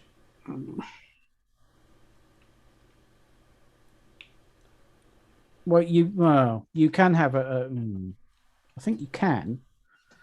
But yeah, you can. It passes through that inferior mirage, because there is that time difference. There is that pause. But in Flatzoid's video, it's not there. It's gone. There isn't that gap between it disappearing. We were just able to count the number of frames between, from that are different between Red's video and Flatzoid's video, weren't we? That's 11. So anyway, there you go. Anyway, well, that's easy to do. Done. Next.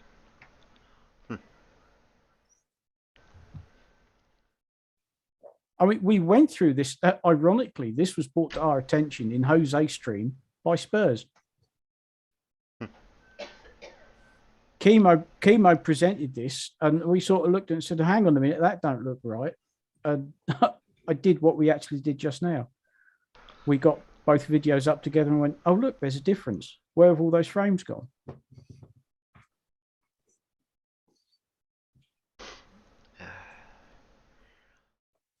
Or do we need the Brian Leakey triangle? Because we know he's going to get that, where he's going to get that wrong already, without even looking at it. Oh, his triangle on the Earth. Oh, that's priceless. That is good for a laugh. What, that you can't have non-Euclidean geometry? Yeah. Who was the one that said a right angle is 60 degrees just recently. That's flatoid as well. Yeah. Oh, that was flatoid as They're well. now trying to use the sextant as proof that the Earth is flat, which is just so face-palmingly stupid. Yeah. Because it And can't work on a flat Earth, can it? And I see Nob the Hand has come out with a you can't do angles unless there's a physical line there. Yeah. Oh no, dear. I need to take my glasses off. Because I am gonna, in reality, face palm and with glasses on. It hurts. Yeah, I watched Left the Foot's video this morning. It's too stupid to even do a debunk. Yeah, quite. What is it you say, Blue? Not a challenge. Yeah. Yeah. It's Blue's fault. That's Blue's fault. They hear the second half of his statement, but not the first half. You've started chain reaction, Blue. Yeah. Something. But is it evolving? Are they getting more stupid? Do you know? I think they Yeah, might be. seem to be. Yeah. The stupidity is definitely getting worse. Right. Shall we? It's like pulling the band-aid off. Press play, please. Tom. Asteroids in orbit, then hurl y'all thousands of miles an hour towards it. Here's what happens if we do 3 60-degree turns on a globe. I covered the entire tropics. 60 degrees, 60 degrees, 60 degrees. Okay? Put the protractor to it.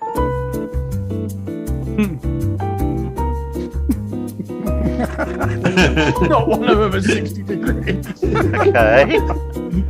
How the hell will that happen? A triangle. That's just internal angles add up to 180 degrees. Here's what happens on a ball if we turn 90 degrees. Yeah. We don't join up, okay? There's your straight line. There's your 90-degree turn all the way around. There's your other 90. You don't join up somewhere. Now, if you want to follow lines of longitude or coordinates, then you might come up with that bullshit. But in reality, a square is a square, a triangle is a triangle, a sphere is a sphere. We don't live on a sphere. Oh God! Shithead's a shithead. Where do I begin with this? Okay, first of all, Brian, A dumbass it is a would have helped dumbass. if you actually Yeah. measured the angles on that triangle. Second, by the looks of this, you didn't even try. It seems like you drew a triangle and assumed all the angles were 60 degrees, then deliberately drew part of a square in an attempt to strawman the globe model. Let me help you out real quick. This is how you draw a triangle on a sphere with 3 90-degree angles.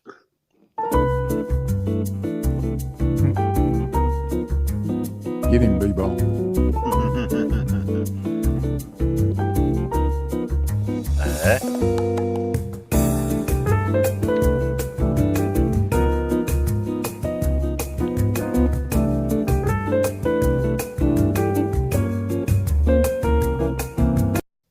Now, was that so hard, Brian? Next time, try harder. Once again, thanks for watching. Don't forget to like, share, and subscribe if you like this video, and check out the rest of my videos if you're interested. And as always, peace. Pinpoint asteroids in orbit, then hurl y'all thousands of miles an hour towards it. That's just proof of evolution, you know. Couldn't get out your protractor. Yeah, you didn't. Because you know, according to evolution, if you make anything idiot-proof, evolution will just create a bigger idiot. Yeah, That's right. Somebody always comes along and proves you wrong. Nothing is idiot-proof. Idiots are very ingenious people. Oh, yeah. Yeah, that's true. Oh dear, he's the gift that won't stop giving.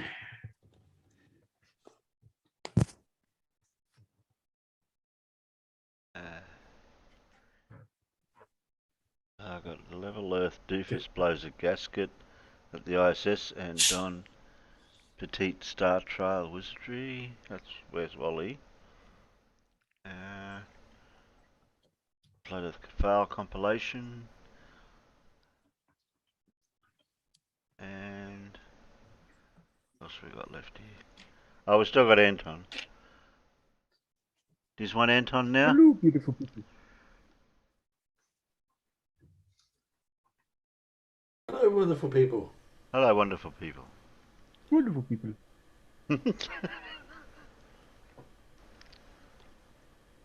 His turn to say the P word. What? Hello, Prismatic. We're going to be talking about this ancient tablet you see right here. The tablet located in a museum in Istanbul known as SI427. And a tablet that was thoroughly discussed in this study right here that confirms something a lot of historians have been speculating for a long time.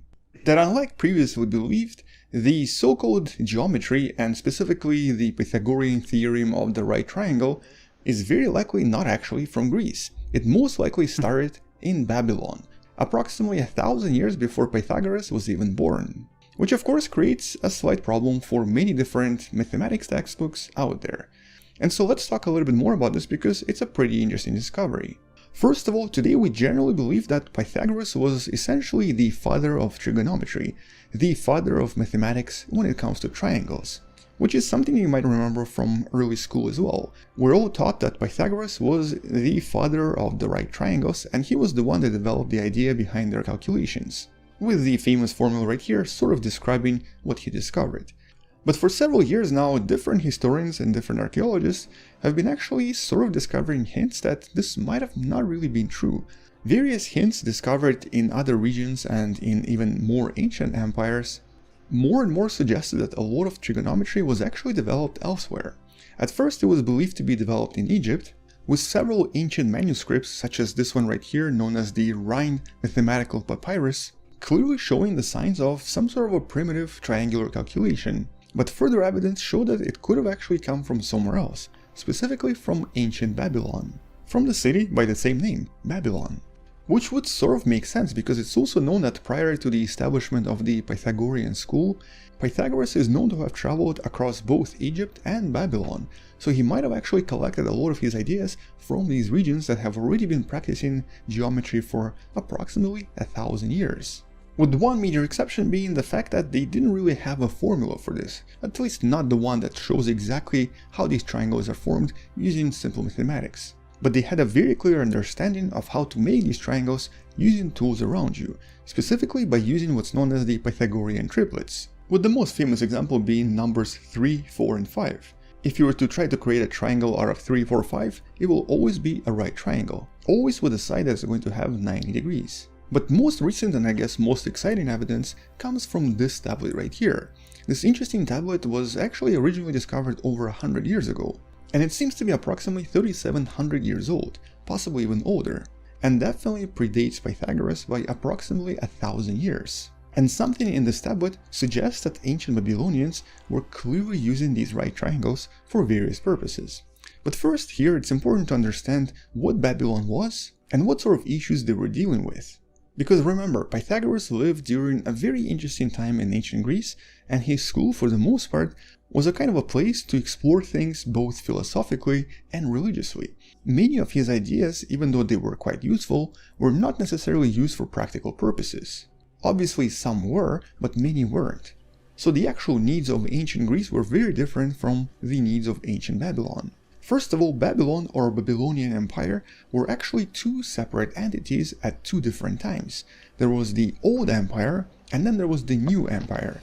The New Empire was famous because of this, the ancient hanging gardens of Babylon, one of the 7 wonders of the ancient world.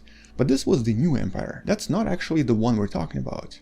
If we were to go back in time 1200 years before that, we would actually find ourselves in what's known as the Old Empire. The place that used to be just a single city that then managed to conquer a lot of cities nearby and created the Babylonian Empire led by the famous Hammurabi. King Hammurabi, or I guess Emperor Hammurabi, was actually a pretty interesting individual. One of the most famous things he implemented was the famous Hammurabi Code. The code that you can actually still find in Louvre today, and it's sort of inscribed on this beautiful sculpture. This is the first official legal document ever. And today it's believed that this actually served as the formation for a lot of other laws in the world, including the laws that eventually made their way to Torah and then to the Bible. So in some sense he was basically the creator of the legal system. But that was not the only thing he was able to create. He also established a lot of different regulations and a lot of very specific techniques on how to deal with private property. Mostly because this was essentially some of the first times in history when people started to have their own land, have their own property, and were actually able to use this for example, agriculture to sell products to others. So the birth of ancient trading system. And back in the days, to keep track of all of this, the Babylonians started to use a lot of clay tablets. Now, clay tablets were actually in use for thousands of years before that, but the ancient Babylonians really sort of perfected the technique. And although it's hard to establish exactly what all of the tablets were used for, the ones that have survived for thousands of years, like this one right here, seem to be really complex systems of accounting, different types of mathematical calculations, most likely related to different types of trade, and even legal complaint letters like this one right here that describe in a lot of detail how one of the merchants got potentially ripped off by another merchant. This one is known as the Complaint Tablet of Ea Nasir.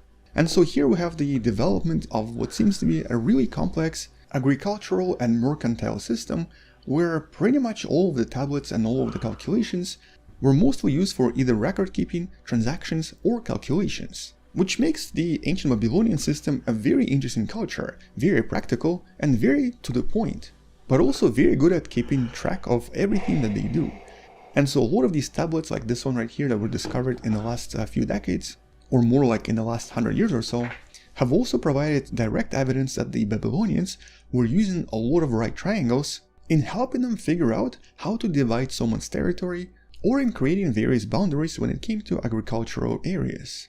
Which is exactly what the new analysis of this tablet known as SI427 shows. It describes several Pythagorean triplets and it talks about different types of land being divided, something that appears in the tablet several times. And something that has previously been seen in this other tablet I mentioned previously, which in this case is believed to have been a practical use of trigonometry in essentially agriculture and in trade. Although in this particular case it also seems to be a kind of an instruction manual on how to construct these right triangles in order to then apply them to various fields or various agricultural areas that might belong to private owners. More specifically, it's also believed to possibly be details about a certain field that's actually split after some of it was sold to someone else. So a perfect example of private ownership in the ancient times. While also mentioning some other things like, for example, some sort of a tower and some sort of a marsh field that's possibly located in the area. But even though the signs of these tablets clearly indicated that something was going on there, it took a thorough investigation of both tablets by the Australian scientists behind this paper to figure out that all of this was actually connected. And specifically to realize that a lot of these right triangles were used for a lot of different agricultural purposes and to of course divide different parts of land for private ownership. Which also means that unlike Pythagoras that essentially came up with a formula to calculate any right triangle, the ancient Babylonians most likely only relied on some triangles, the ones that were useful to them. They didn't really need all of the right triangles in the world. And also as a side note, the tablet seems to mention one specific individual, with the name most likely being Sin Bel Apli, who was a wealthy female landowner and who also seemed to have a problem with something on their land, possibly date palms. And because of this tablet was created to resolve the issue. And so this essentially was a legal document, and specifically a legal document that would apply in ancient court, especially if it came down to a battle between two wealthy individuals. But unfortunately, the ancient Babylonian Empire did not last very long. Once Hammurabi was gone, so was the empire. Yet a lot of the things he created and a lot of things developed in ancient Babylon in roughly around a few decades seem to have influenced a lot of different societies afterwards. First the Egyptians, then the Greeks, and eventually our society. And so the discoveries from these ancient clay tablets are definitely building a very different picture of the ancient world, while also presenting a completely different origin for trigonometry and for the famous Pythagorean triangles. But I'm sure there's going to be so much more to this story in the next few years. Until then, thank you for watching, subscribe if you two haven't, share this with someone who loves learning about space and sciences, and maybe come back tomorrow to learn something else. Maybe support this channel on Patreon by joining the channel membership, or by buying the Wonderful Person t-shirt you can find in the description. Stay wonderful, I'll see you tomorrow, and as always, bye bye.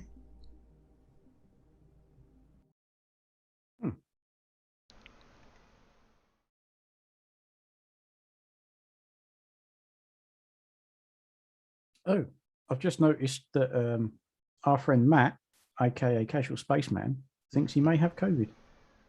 Oh no. He just put up a tweet, 25 minutes ago. May have COVID. Never felt so sick since I had norovirus 10 years ago. Brutal. Well, he didn't get the vaccine, by the sound of it. I have. I'd be very surprised if he didn't.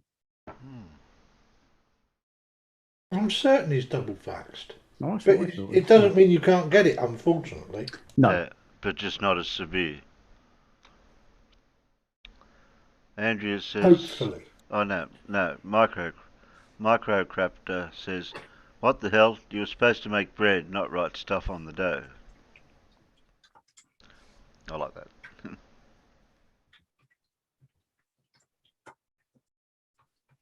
So he's not around at the moment anywhere by the sound of it. He's not usually around on the weekend. Wednesday he would have been. Wednesday he would have been around. If he's feeling that bad, he's going to be laid up at home anyway, isn't he? Yeah. So.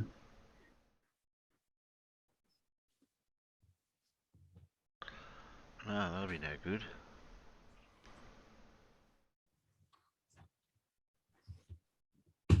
Yeah, it's just a big delay here at the moment.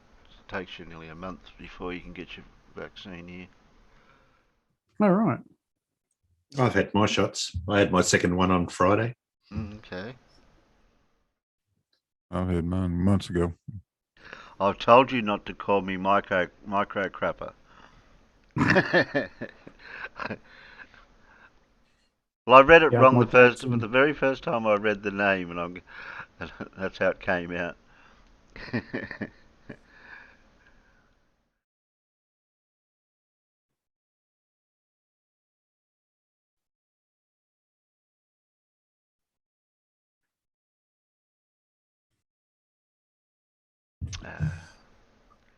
I think I've only got Wally.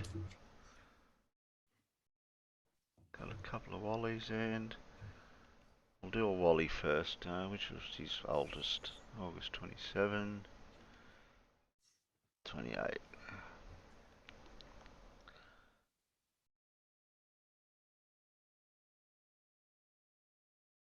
Yeah, a lot of that stuff you wonder, going back times before they started writing things down on that clay tablets types, or recording their things that they knew. It was just word of mouth, and it was just passed down. Yeah. Like a lot of stuff.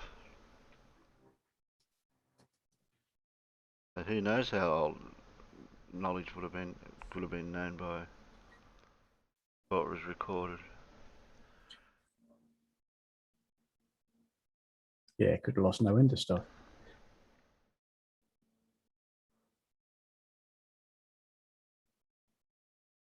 The same as agriculture. When agriculture started, everyone knew when the right time of the year it was and everything until they started writing it down or recording it or whatever, or building monoliths for the sun to know where the sun would be. Yep. Look, the sun's shining across there, casting a shadow over to there. Oh, must be time to plant some.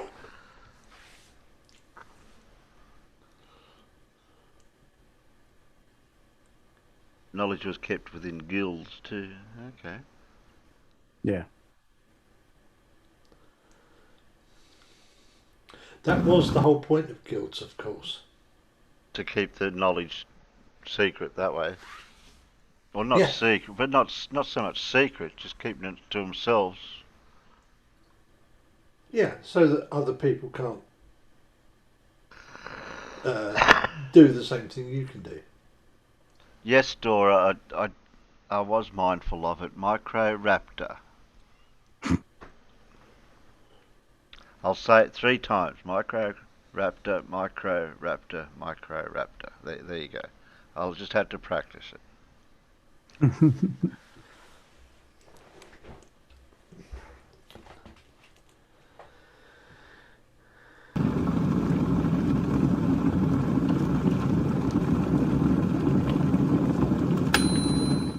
G'day everybody, where's Wally here? Well, Adam, he did it again. He got everything totally backwards. Essentially, the US Air Force is going to shoot down the International Space Station through practical reference. First That's clip a is a new little one. short clip Shoot it discussing the down. suit the pilots of the U-2 spy plane wear. So let's have a look at the first clip. Oh, wait, Adam. Before you do this, you big doofus, let's just have a look, everybody, and see what Adam left out. Because I'm sure, as he didn't provide the link to the original source video in the description, there must be something he didn't want us or his subs to see. So, Adam, let's see what you left out. Well, Adam, because you didn't address this, it really must have been condemning, and you seem to know this yourself. Well, that was a dopey move, wasn't it, Adam? Because pretty much everything else you say from here on is going to be coloured by the curve that you didn't want anyone to see. Oh, Adam, what a mistake I'd make. I don't entirely know exactly what's going on. If, by instance, they were flying at the altitudes that they fly at, and they would open their helmet up to, like, scratch their nose, if at that instant they were to lose cabin pressure, the blood in their body would instantaneously boil and be instantaneous death. So we have... Yeah, that wouldn't be a good day at the office. So essentially they fly, service ceiling height for the U-2 spy plane is approximately 70,000 feet. Plane flies just over 400 miles an hour, okay? Just to give you some idea of the circumstances. And if the plane was to lose cabin pressure, as the pilot had had his visor up, scratching his nose or whatever, his blood would boil instantly. Okay? Let that just sink in. Now, he's saying that the UASF were debunking the ISS, but actually I think it's the other way around. Now, if Adam had done a little bit of research, he would have realised that perhaps the UAS Air Force instructor was just overemphasising his point to impress upon the new students just a little bit. Anyway, I've covered this point many a times a long time ago. I'm just going to play that because I'm lazy. Here you go, guys. Enjoy this. I actually did do a little bit of research, a couple of papers. Adam, he looked at a video. Sorry, Adam. Everyone else, enjoy this. Oh, and remember, if you're ever in an airlock and about to be spaced, drop your pants. What's up, Wiley? And if you want to know why, stay listening. Would you like a hug? No.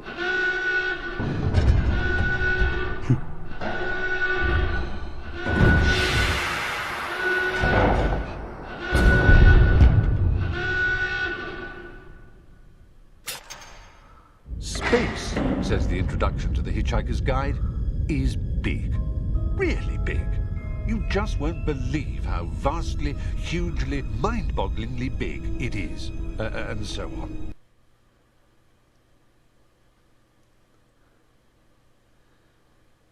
This should be copyrighted if we watch. Oh yeah. Even though Wally's got it on here. Have to Okay, so from my extensive study using at least these 3 videos in the link below, and they are really excellent ones on this subject, I have determined that what will happen is you will suffer a Mentos in Coca-Cola effect from both ends of your alimentary canal at the moment you hit the vacuum of space, and that's hence why you need to get your pants down real quick, and of course breathe out because the air's going to disappear out your lungs real quick too. So it seems like you've got like 15 seconds before you pass out, so you've got to hurry up with all of those things. And from the research on some of these poor doggies and chimps and whatever else, there's a couple of accidents that have happened, it seems like you've got somewhere between about 90 seconds and 3 minutes to be repressurized. And if you are, apart from a few broken capillaries in your eyes and a few space hickeys, you're probably going to be pretty much okay. I don't even know what to do. You have a whole series of O-rings in here, and a shaft that you rotate. So, I mean, like on the space station, how many of these would you have? 7, because we have 7 windows. What happens if you get a leak on that? Then you have a leak. You just look at that face. Then you have a leak. Yeah. He hasn't got a clue. Bearing in mind, the U-2 pilot. There'll be a procedure doing for it. 400 Yeah, mile exactly. an hour at 70,000 There's a procedure feet. for everything. If he had a leak and he didn't wear a protective suit like the people supposedly on the ISS don't, his blood would boil instantly. Strange that all those miles up, supposedly orbiting a ball at an altitude of 245 miles, with speeds of 17,500 miles an hour. There's a If you damn have a big difference leak, between it's not an issue. catastrophic there's a difference between a catastrophic Seven, depressurization because we have and a 7 slow windows. leak. So what happens if you get a leak on that? Then you have a leak. You just have a leak, And what you would do you is lose air. Yeah, you would probably seal the whole cupola off, and then there's probably a plan. I don't know off the top of my head, but there's probably a plan for replacing the mechanism. Might require a spacewalk. I don't entirely know exactly what's going on, particularly given the fact the U2 pilot's blood would boil without his spacesuit on. These clowns are supposedly doing ludicrous speeds. Prepare ship for light speed. No, light speed is too slow. Light speed too slow? Yes, we're gonna have to go right to ludicrous speed. My question is, why did NASA choose you as a frontman? Was it because of mockery? Probably, because you're not convincing, you're rather dopey. And just to show you how dopey this clown is, if this wasn't bad enough, him exposing the ISS for the fraud that it is, this man is stupid enough to put his name to this. Bear with me. This is supposedly a space photography. Look at the state of it. Look. This is all taken by that's bloody dopey. clever. That took a lot of doing. What can I say about Adam slamming Don Pettit? Dopey? Of course. Look, I thought, Adam, you would know what it's like to be picked on all the time. I mean to say, how many times do the other kids call you corner boy or say, hold my book, Adam? I don't even know what to do. Now, Don Pettit, he is actually the go-to guy for space photography, after all. Many of those that you see have been done in this module when I was at the helm of the He's camera. the junk. Let me just say it that way. You're the junk when it comes to space photography, right? Can you say that? Say I'm the junk? No, I can't say that because I right, get too embarrassed. I guess if I look into Adam's comments, there will be heaps of attaboys piling onto Don Pettit, won't there? Oh yes, here's one, here's another. 3, 4. Here's another. 5, 6, 7. I don't entirely know exactly what's going on.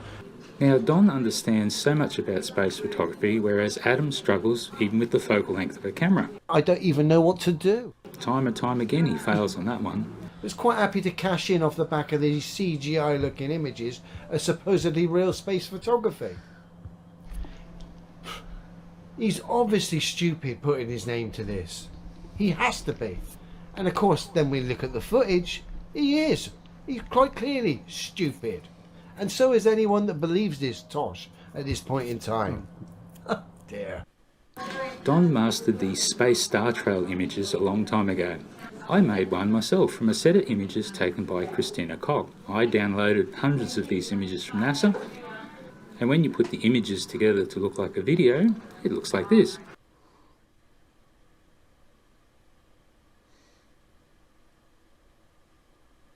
That's pretty cool. And when you do it like a star trail, it looks like this.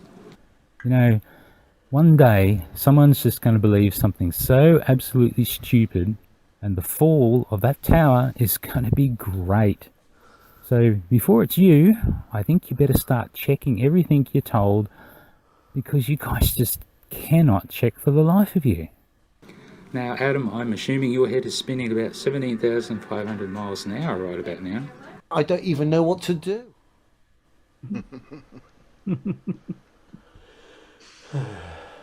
Oh dear, he's so dumb.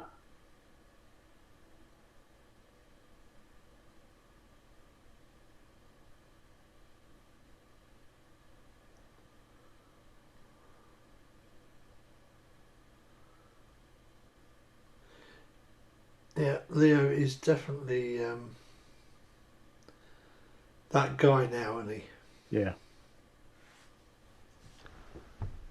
Our blues, mate.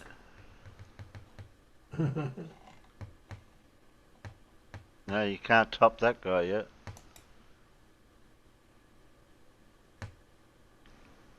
Getting close.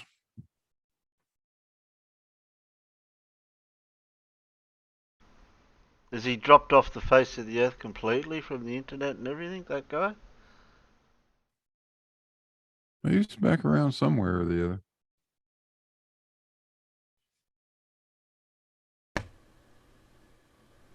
He's keeping his distance, though. Yeah, so he should. I bumped into him in a chat one time, I don't know, 4 or 5 months ago, I think. Poked him a little bit and left. Hell, 20 minutes later, he was still screaming at me. Blue's picking on me.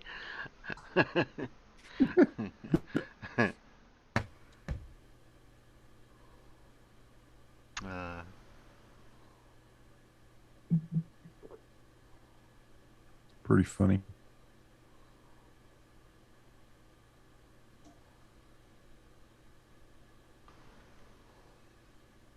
Oh, see what Simon's got in flat fails again. Number 27.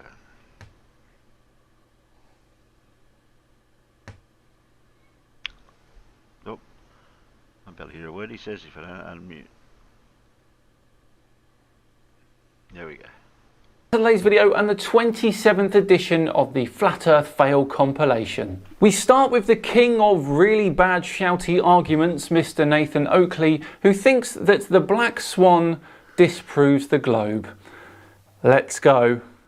You can see the curvature when you look at the distance and see that the objects would be disappearing beyond the horizon. So the horizon is a physical geometric sphere edge then? No, we've debunked that. If the Earth was a sphere with a radius of 3959 miles, then every distance to horizon measurement could be no more than 1.2 times the square root of the observer's height in feet. As per the geometric, begging the question, proof of nothing, perspective hijacking Earth curve calculator. If the Earth had no atmosphere and was just a rock, much like the moon, then that would absolutely be the case. No arguments from me there. But it's not. It has a thick atmosphere capable of refracting quite a bit of light. And the images of the black swan demonstrate beyond all certitude that the limitation claimed to be a physical horizon is beyond the limitations of the geometry of a sphere, Earth radius 3959. Therefore, the Earth is not a sphere, and the horizon is not physical Earth curve. I don't think anyone claims that the horizon is the actual physical thing that we see. Normally, it is an apparent horizon by the refraction of light, no matter how small that refraction is. So no, we've debunked the horizon as a physical Earth curve edge. So to say, oh, I can see curvature at the horizon, is you telling me that the horizon is now Earth curve, like in your Earth curve maths? Well, yes, because even though there is refraction, that still has a limit. Things will still be blocked by the apparent horizon.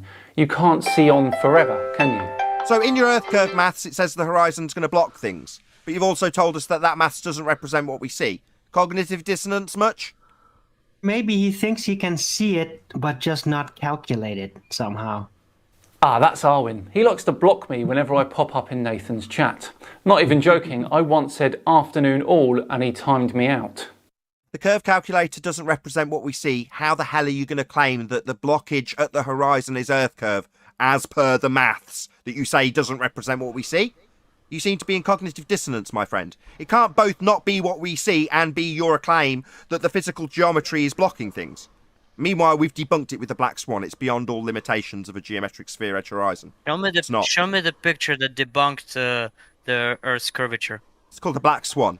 It shows the horizon beyond 9.6 miles when at the limitations of a geometry that you assert in the maths that you say doesn't represent what we see now, because you're an anti-flat earther, it would be at 1.2 miles.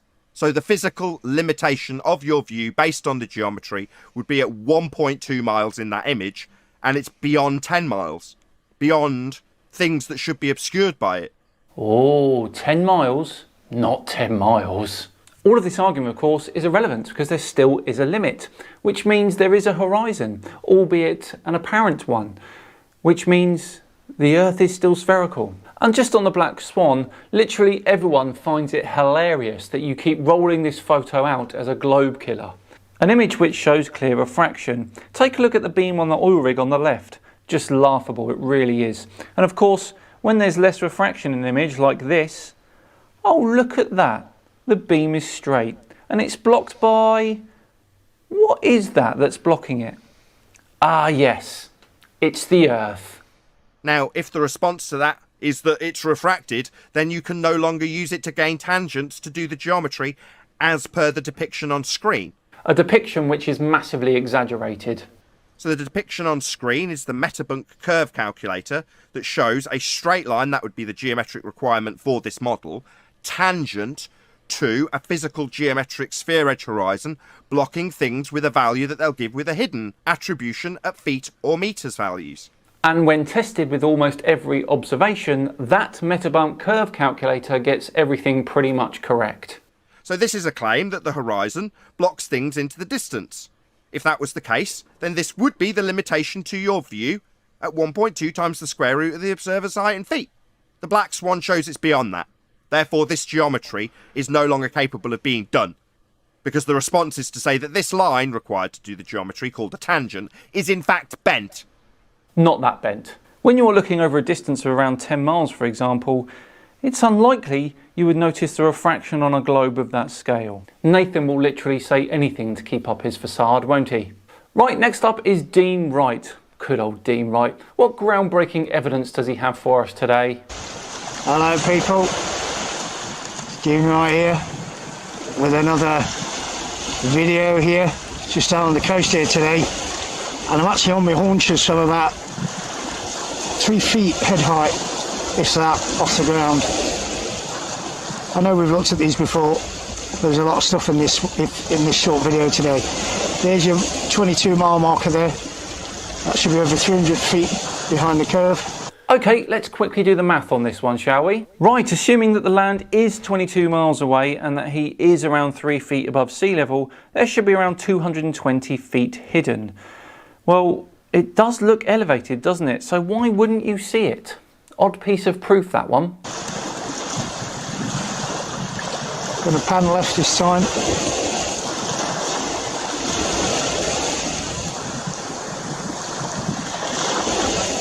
"22 miles away. You've seen this one before. Okay, should be over 300 feet behind the curve, and the height of that is 250 feet. So you shouldn't be seeing that at all." Well, maybe you should. As we've already established, you've got your hidden height wrong. It would be very interesting to get his exact location and what he is looking at precisely, because I can guarantee you that the numbers will destroy his video. I know I've done a lot of these videos of this area before, but every time I come out here, I always bring my camera. I can't help myself because there's so much to prove the flat earth. Let's just pan back on this one here. It's zoom, Dean. Zoom. Panning is left to right. And just give you a feel for how far away it is. Yeah. I'm actually on a jetty that leads into the sea, so I can get right next to it. So here we go. There's another small boat there we can pick out there, yeah. That's probably sitting at about 25, 26 miles away. Probably. Listen to him. And we can see it.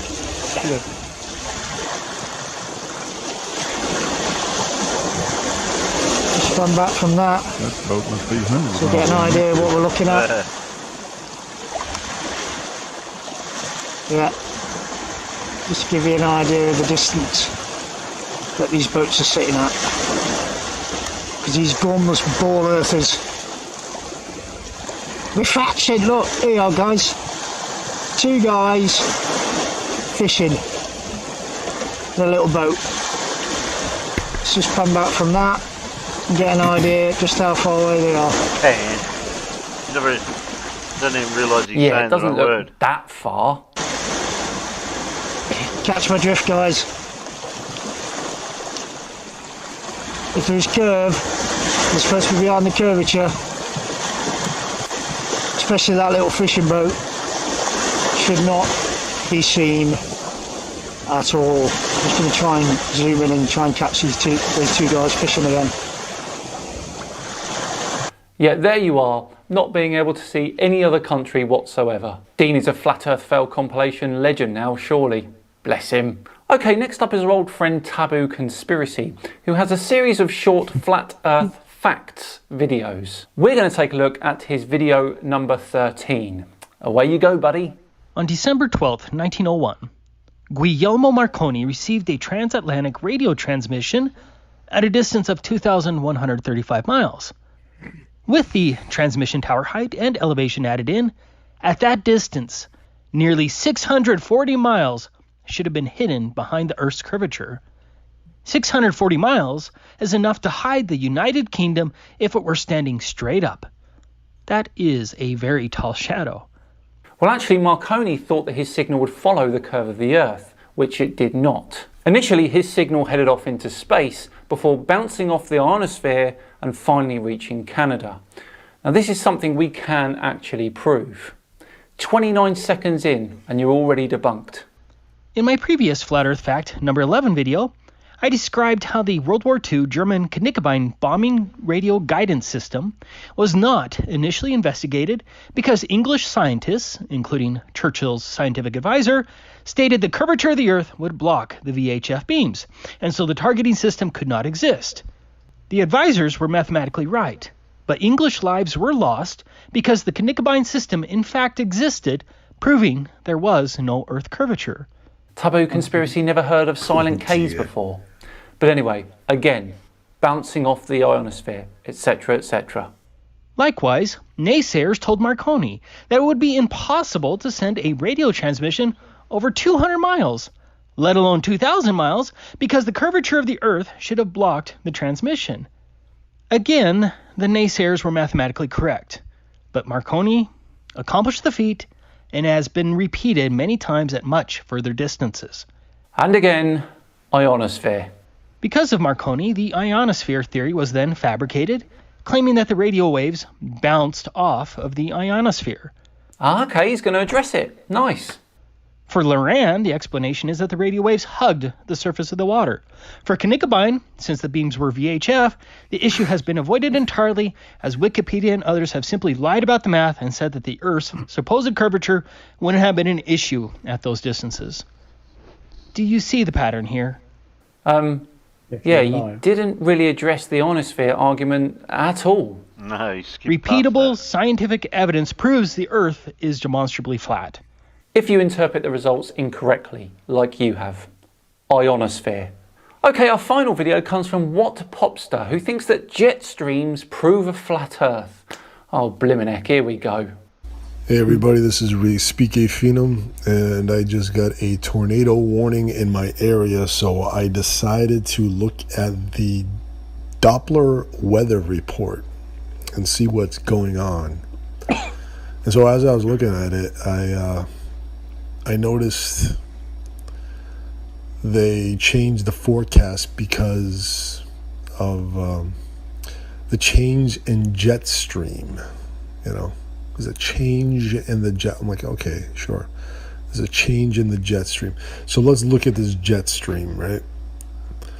And like, we're on a globe that's supposedly spinning, right? It's supposedly a globe. And the jet stream looks like, this makes no fucking sense whatsoever. Why would it to someone that hasn't studied meteorology? It's not a simple concept to understand. Look at this. This makes zero fucking sense. However, this makes sense. Do you see this flat Earth system jet stream over here? Do you see that? Yeah, I see that, and it doesn't work. There's no jet stream over the UK, something which we know there absolutely is. It's why we can be on a similar latitude to Canada, but experience much milder weather. That makes crystal clear sense. Does it? What powers it? If the Earth is flat and stationary, what makes these jet streams go round in a perfect circle? That's how it would work. But this makes no fucking sense. And if it doesn't make any sense, then it's nonsense. Ah, good one. I like that. Well, flat Earth makes no sense at all. So, by your own definition, flat Earth is nonsense. Right? It's obvious that the flat Earth reality is not the globe model reality, but time and time again, we flat earthers have put out common sense facts like this to show you believe in bullshit. But it doesn't matter because we all have the right to experience life the way we want to have our own version of reality, right? Absolutely. And I will defend that right always. However, when you start pushing that reality onto others, especially when it's incorrect, that's when I have an issue. That's what we all believe, right? We all have the right to believe in what each individual wants to believe. You don't have the right to tell somebody else what to believe. That's the way it goes here in America. Okay. So why are all the American flat earthers then trying to convince everyone that the earth is not a globe? It's fine. You think Globe 1.0 is reality. The rest of us have upgraded to Flat Earth 2.0.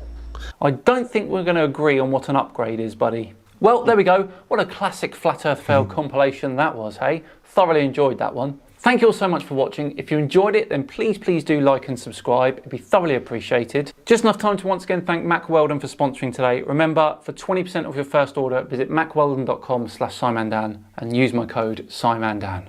I have been Simon Dan. Have yourselves a great weekend, and I'll see you all on Tuesday for the return of Scientific Lee. See you then. Who's Scientific Lee? Yeah, what's betting he's not?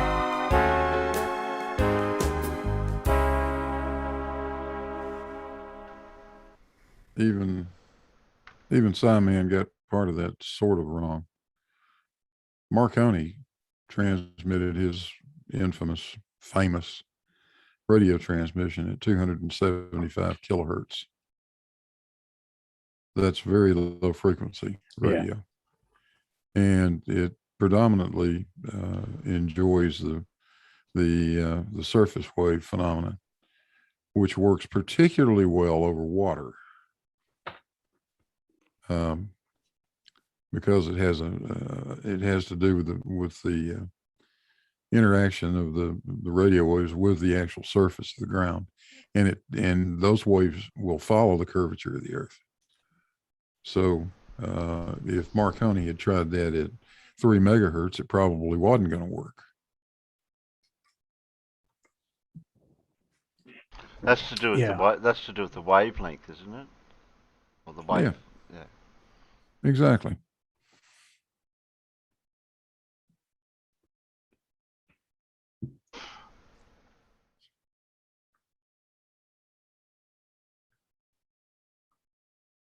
You don't really start skipping stuff off the ionosphere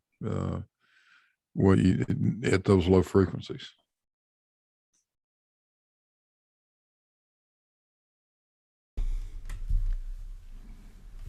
Alan's muted, so we can't get some info about the comparisons between the radar and...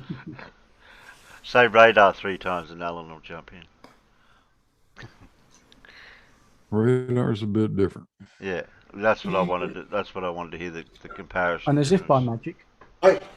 What? Okay. Who? What? Where? I can't talk about radar, the carer's here. Oh no! Oh, sorry. No. Okay. Anyway, Blue should be able to remember all that conversation we had the other night. Okay, we'll see. I'll see how he goes. Unless he took the dog for a walk. Oh, I took the dog for a walk, so I don't remember. Oh well, there goes that. If you give me a minute, I'll ask the dog. Maybe he okay. The dog might know. Yeah, sorry guys, I'm gonna have to go. Righto, Alan.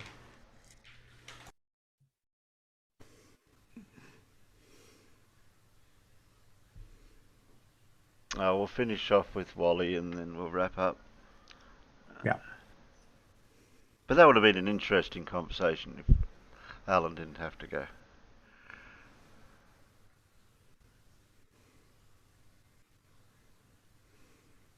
We get Alan started on radar, we probably would have been here for another couple of hours. But what are you trying to say? Well, we're not going to talk about tanks either. Did I mention tanks? I did. No, I didn't. Oh, okay. I want to talk about balls. Well, we can. You do have this obsession with balls, don't you? Yeah, well, we can look at your balls after we finish with Wally. Oh, goody.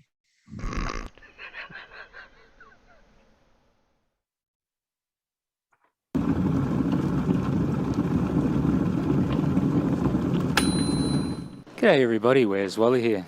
Well, let's look at this. Adam is taking on the ISS yet again. You think this guy'd learn? Every time he takes on the ISS, it ends up with egg on his face. Anyway, let's have a look at what Doofus is saying. And then we come to the money shot, which is the same old bit of curve we keep seeing from the U-2 planes. Whatever method they're using here, whether they're just in a little glass room here, a little mock ISS looking at a projection, or whether this is overlaid and it's not even there, it's been added in, it's clearly fake. Whatever method, Adam? Well, look, I tell you how they do it. They take a camera and they point it out the window and they press the button. How easy was that, Adam? I don't even know what to do. Well, this is all pretty much same for Adam, except for this one bit here. It's a joke at this point in time, and so obvious. Reality tells us the globe's impossible. So we know that what is being shown, i.e. a craft going around a ball, is fake. They're fraudulent, they're liars. It's a scientific fact. And again, as I've highlighted, no one doubts something flies across the sky. But what is seriously in doubt is whether that thing is doing 79,000 miles an hour, and it's certainly not going around a ball. So Adam actually thinks there is something up there. Well, that's interesting. I don't even know what to do. That's interesting because, Adam, you know, it doesn't matter whether there's people on it or not. You guys are so obsessed with debunking whether there are actually people on the ISS, but that actually doesn't matter. Now, the very fact that there's something up there, which you just admitted... And again, as I've highlighted, no one doubts something flies across the sky. And it is actually travelling at 17,500 miles per hour. I've measured it. Bearing in mind, it's supposed to be doing 17,500 miles an hour here. Have a word. Okay, and my word is challenge. Adam, prove that the IS isn't doing 17,500 miles per hour. Tell you what, if you can measure it and get the speed and get it significantly less, like let's say under 15,000 miles per hour, I'm going to leave you alone forever. Now how about that? A Where's Wally get out of jail free pass for Adam, Yellow Earth Observer. How would that sound, mate? Adam, I'm officially challenging you, and this will be a two-part challenge. First, you're going to have to figure out a way to test that light in the sky and measure its speed. Now, even if you do that much, I will be very much impressed. But second, you're going to have to come up with a valid scientific result, demonstrable reality, that proves that the ISS is not travelling at 17,000 miles per hour, or 7.6 kilometres per second. But what is seriously in doubt is whether that thing is doing 79,000 miles an hour. Well, you say it often enough, but can you prove it? See if you can. I don't even know what to do. And of course, Adam, if you can come up with a result that, well, blows me out of the water and proves I'm totally wrong, I will give you a lifetime free pass. Leo, be free of Where's Wally for life. Get out of jail free, no more debunks of every single video of yours by yours truly. Now, how can you pass that up? The only way I could make that offer any better if I threw in a couple of steak knives. Okay, to that end, can a few subs please pop over to Adam's latest video and post in the comment and let Adam know that he has a challenge and he has a chance to be free of Where's Wally. I know he wants to be free of me. I mean, he does ghost me all the time after all.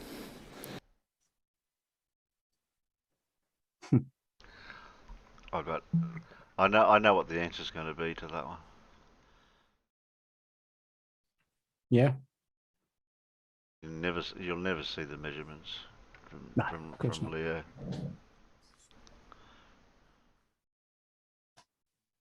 Don't be daft.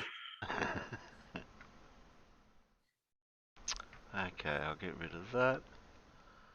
Well, the ball's in your court, no pun intended. Where's our soundboard operator gone? yeah, he's gone AWOL. Where'd he go? Well, you can talk about your balls for a minute, Blue. What you did with them. I did read something about them. Okay. Yeah. Well, you know, I measured the I bought a relatively cheap, essentially a fish scale, if you will, electronic scale, hanging type scale. When I started all of this, not so much to get a very precise measurement of the mass of those balls, the weight of them, but I was really concerned. What I was really trying to do was be sure they were exactly the same. So the absolute value of the number didn't matter very much to me at that point, as long as they were both the same weight. And I got them both to indicate on that scale, which I just reconfirmed, is 22.03 kilograms. Okay. Well, now we've run all these tests through all these months, and we've gotten lots and lots of data. And it begs the question, but what really is the mass of those weights? Because if that mass is incorrect, then these calculations are incorrect. It's a direct relationship. I've got to know what the true mass of those lead balls actually is. So I've been around and around in my own mind a million times trying to think of the best way to figure that out. And, I thought about taking them and getting somebody else to weigh them, but now it's just a question of how accurate is the next set of scales compared to mine. Yeah. And I finally came to the conclusion that the only thing I know for sure is water weighs 1 kilogram per liter. Yeah. Okay. That sounds good. Now, how do I accurately measure a volume of water? Well, it turns out you can do that pretty easily. I bought a 2-liter volumetric flask it's a certified device, fairly expensive. It's accurate to within half a milliliter. So that's pretty nice. Now I just need a known volume of water, right? Mm-hmm. And I'll know exactly how much that mass is, and I can use that to calibrate my scales. So let me, can I share my screen for a second? Yeah, go for it. Okay. All right. So can you see that? Yeah, a bucket. Okay. Yeah, there's the bucket hanging on the scale. And I know you're going to have a hard time seeing the number. So I'll read it to you. It says 820 grams, 0.82 kilograms.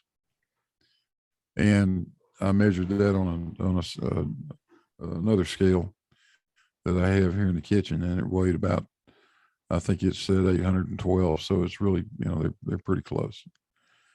So I thought, okay, that's fair enough. I can use that number 820. And then let's see. I needed to weigh some water. So there's the bucket with 18 liters measured with that volumetric flask. And finally, that's what the scale reads. Now you would think it should, if everything had been perfect, it would have read 18.82, right? Because we had 820 grams of weight in the bucket to begin with. But it reads 18.69. Great. Now I've got a calibration factor. I can take 18.82 divided by 18.69. And that's the calibration factor I can use. And that changed the mass of the large balls by about 140 grams total. But I feel pretty confident now that I've got the right number. And by doing that, I'll just give you the bottom line to it. The average of all 46 of those tests gave me a value for the gravitational constant of 6.636 times 10 to the minus 11th. And that's within about 0.6% of the current accepted value, which is 6.6743, I think. And the standard deviation of those tests is only 0.274 times 10 to the minus 11th. So that's what the report's going to say, fellas. I like that. Yeah, good idea using volume of water. Yeah. Well, Archimedes got it right. Yeah. I think you'll have to insure me, Terry. Oh. There you go. Good, thank you. But I just wanted to show you guys that. Yeah, well, you were mentioning it a while back about knowing what weight they are, interested to know what they were, what the weight of them were. And what was their expected weight from when you bought them? What they said that they should have weighed? Oh, they're fishing weights. They don't really care. Oh, okay. They sell them as 50 pounds, but they don't quite weigh 50 pounds. I thought you would have got a weight from the when they got delivered from the postage people. Don't they usually weigh things and they're cost by the weight or something? Oh, I think I did, but it would have had the weight of the packaging included in it and all of that too. Yeah. And again, I mean, then you're still trusting somebody else's scales. Scales, yeah. So the only thing I know of that I can guarantee, I know what the mass is a mass of water. Yeah, 1 kilogram water, 1 litre. Yeah. Yep. Yep. That's very useful and very handy, particularly when you try and explain to people why water's so heavy. I thought about building some kind of balance contraption, but what's the point? I can calibrate the scale. I'm within 4 kilograms anyway, so but I'm sure I'm still off a little bit. Nothing's ever exact, but I feel really good. What I was concerned is, what if I'm doing all these calculations based on 22 kilograms, and they're really 23 kilograms? Yeah. Now you're off a bunch. But you're only off by about 100 grams or something, wasn't it? Is that what you said? Yeah, 140 grams, I think. So with that correction taken into account, I now feel confident in what I've got. Yeah. That was the last part of the mystery. Yep.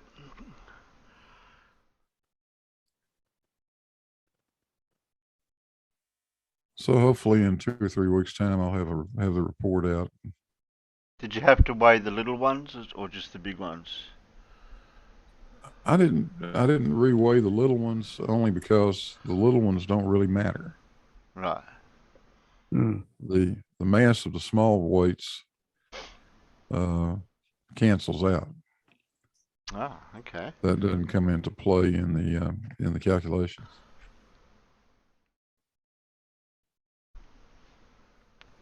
And you're not running any more tests with the... No, I'm done with it. You're done. Well, you got to get your shed back eventually to do some carpentry. Yeah. I may, I don't know, I may play around with it a little bit more, but I'm not planning on running any more measurements of the gravitational constant. No. Yeah. I think 46 is enough. and hours of video. Oh God, hundreds of hours. Like a mini series.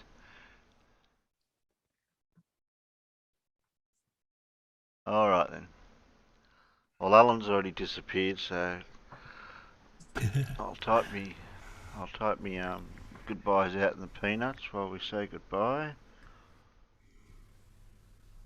So anyone else had any interesting chats with out over in the round on the Discords? Alan said he had a chat with somebody with what's his name? Something to do with optics. That's one of Bev's crowd, wasn't it? Or was it Bev's, wasn't it? They'd all come over to Blue Server when he was having a one-on-one with SE. How did that go, Blue? Is that recorded? I've got 5 hours of it recorded. Well, I'm not going to go through that. I'm not going to go through No, that. we don't want that. that. Dora's curious about 50-pound fishing weights. Apparently, they use those things on great, huge nets. That makes sense. I'm told it's fairly common, but I don't know. I was originally searching around trying to figure out where to find lead cannonballs, and it turns out that that's what they call them, cannonball weights.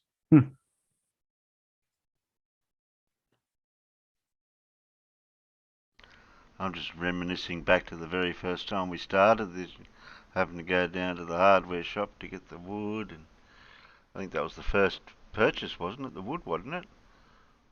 If I can remember. Yeah. Need wood.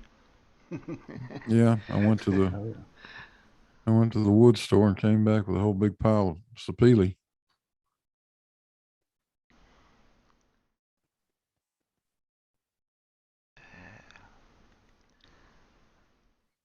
Nearly there. Done. There we go. That's my goodbyes out in the peanuts. Oh, thanks, Blue.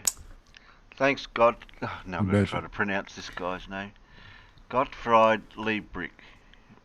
Gottfried. Gottfried. Gottfried. Gottfried. Gottfried shrimp. Gottfried Liebritz. There we go. That's him. That bloke. Okay. Thanks, Farmer.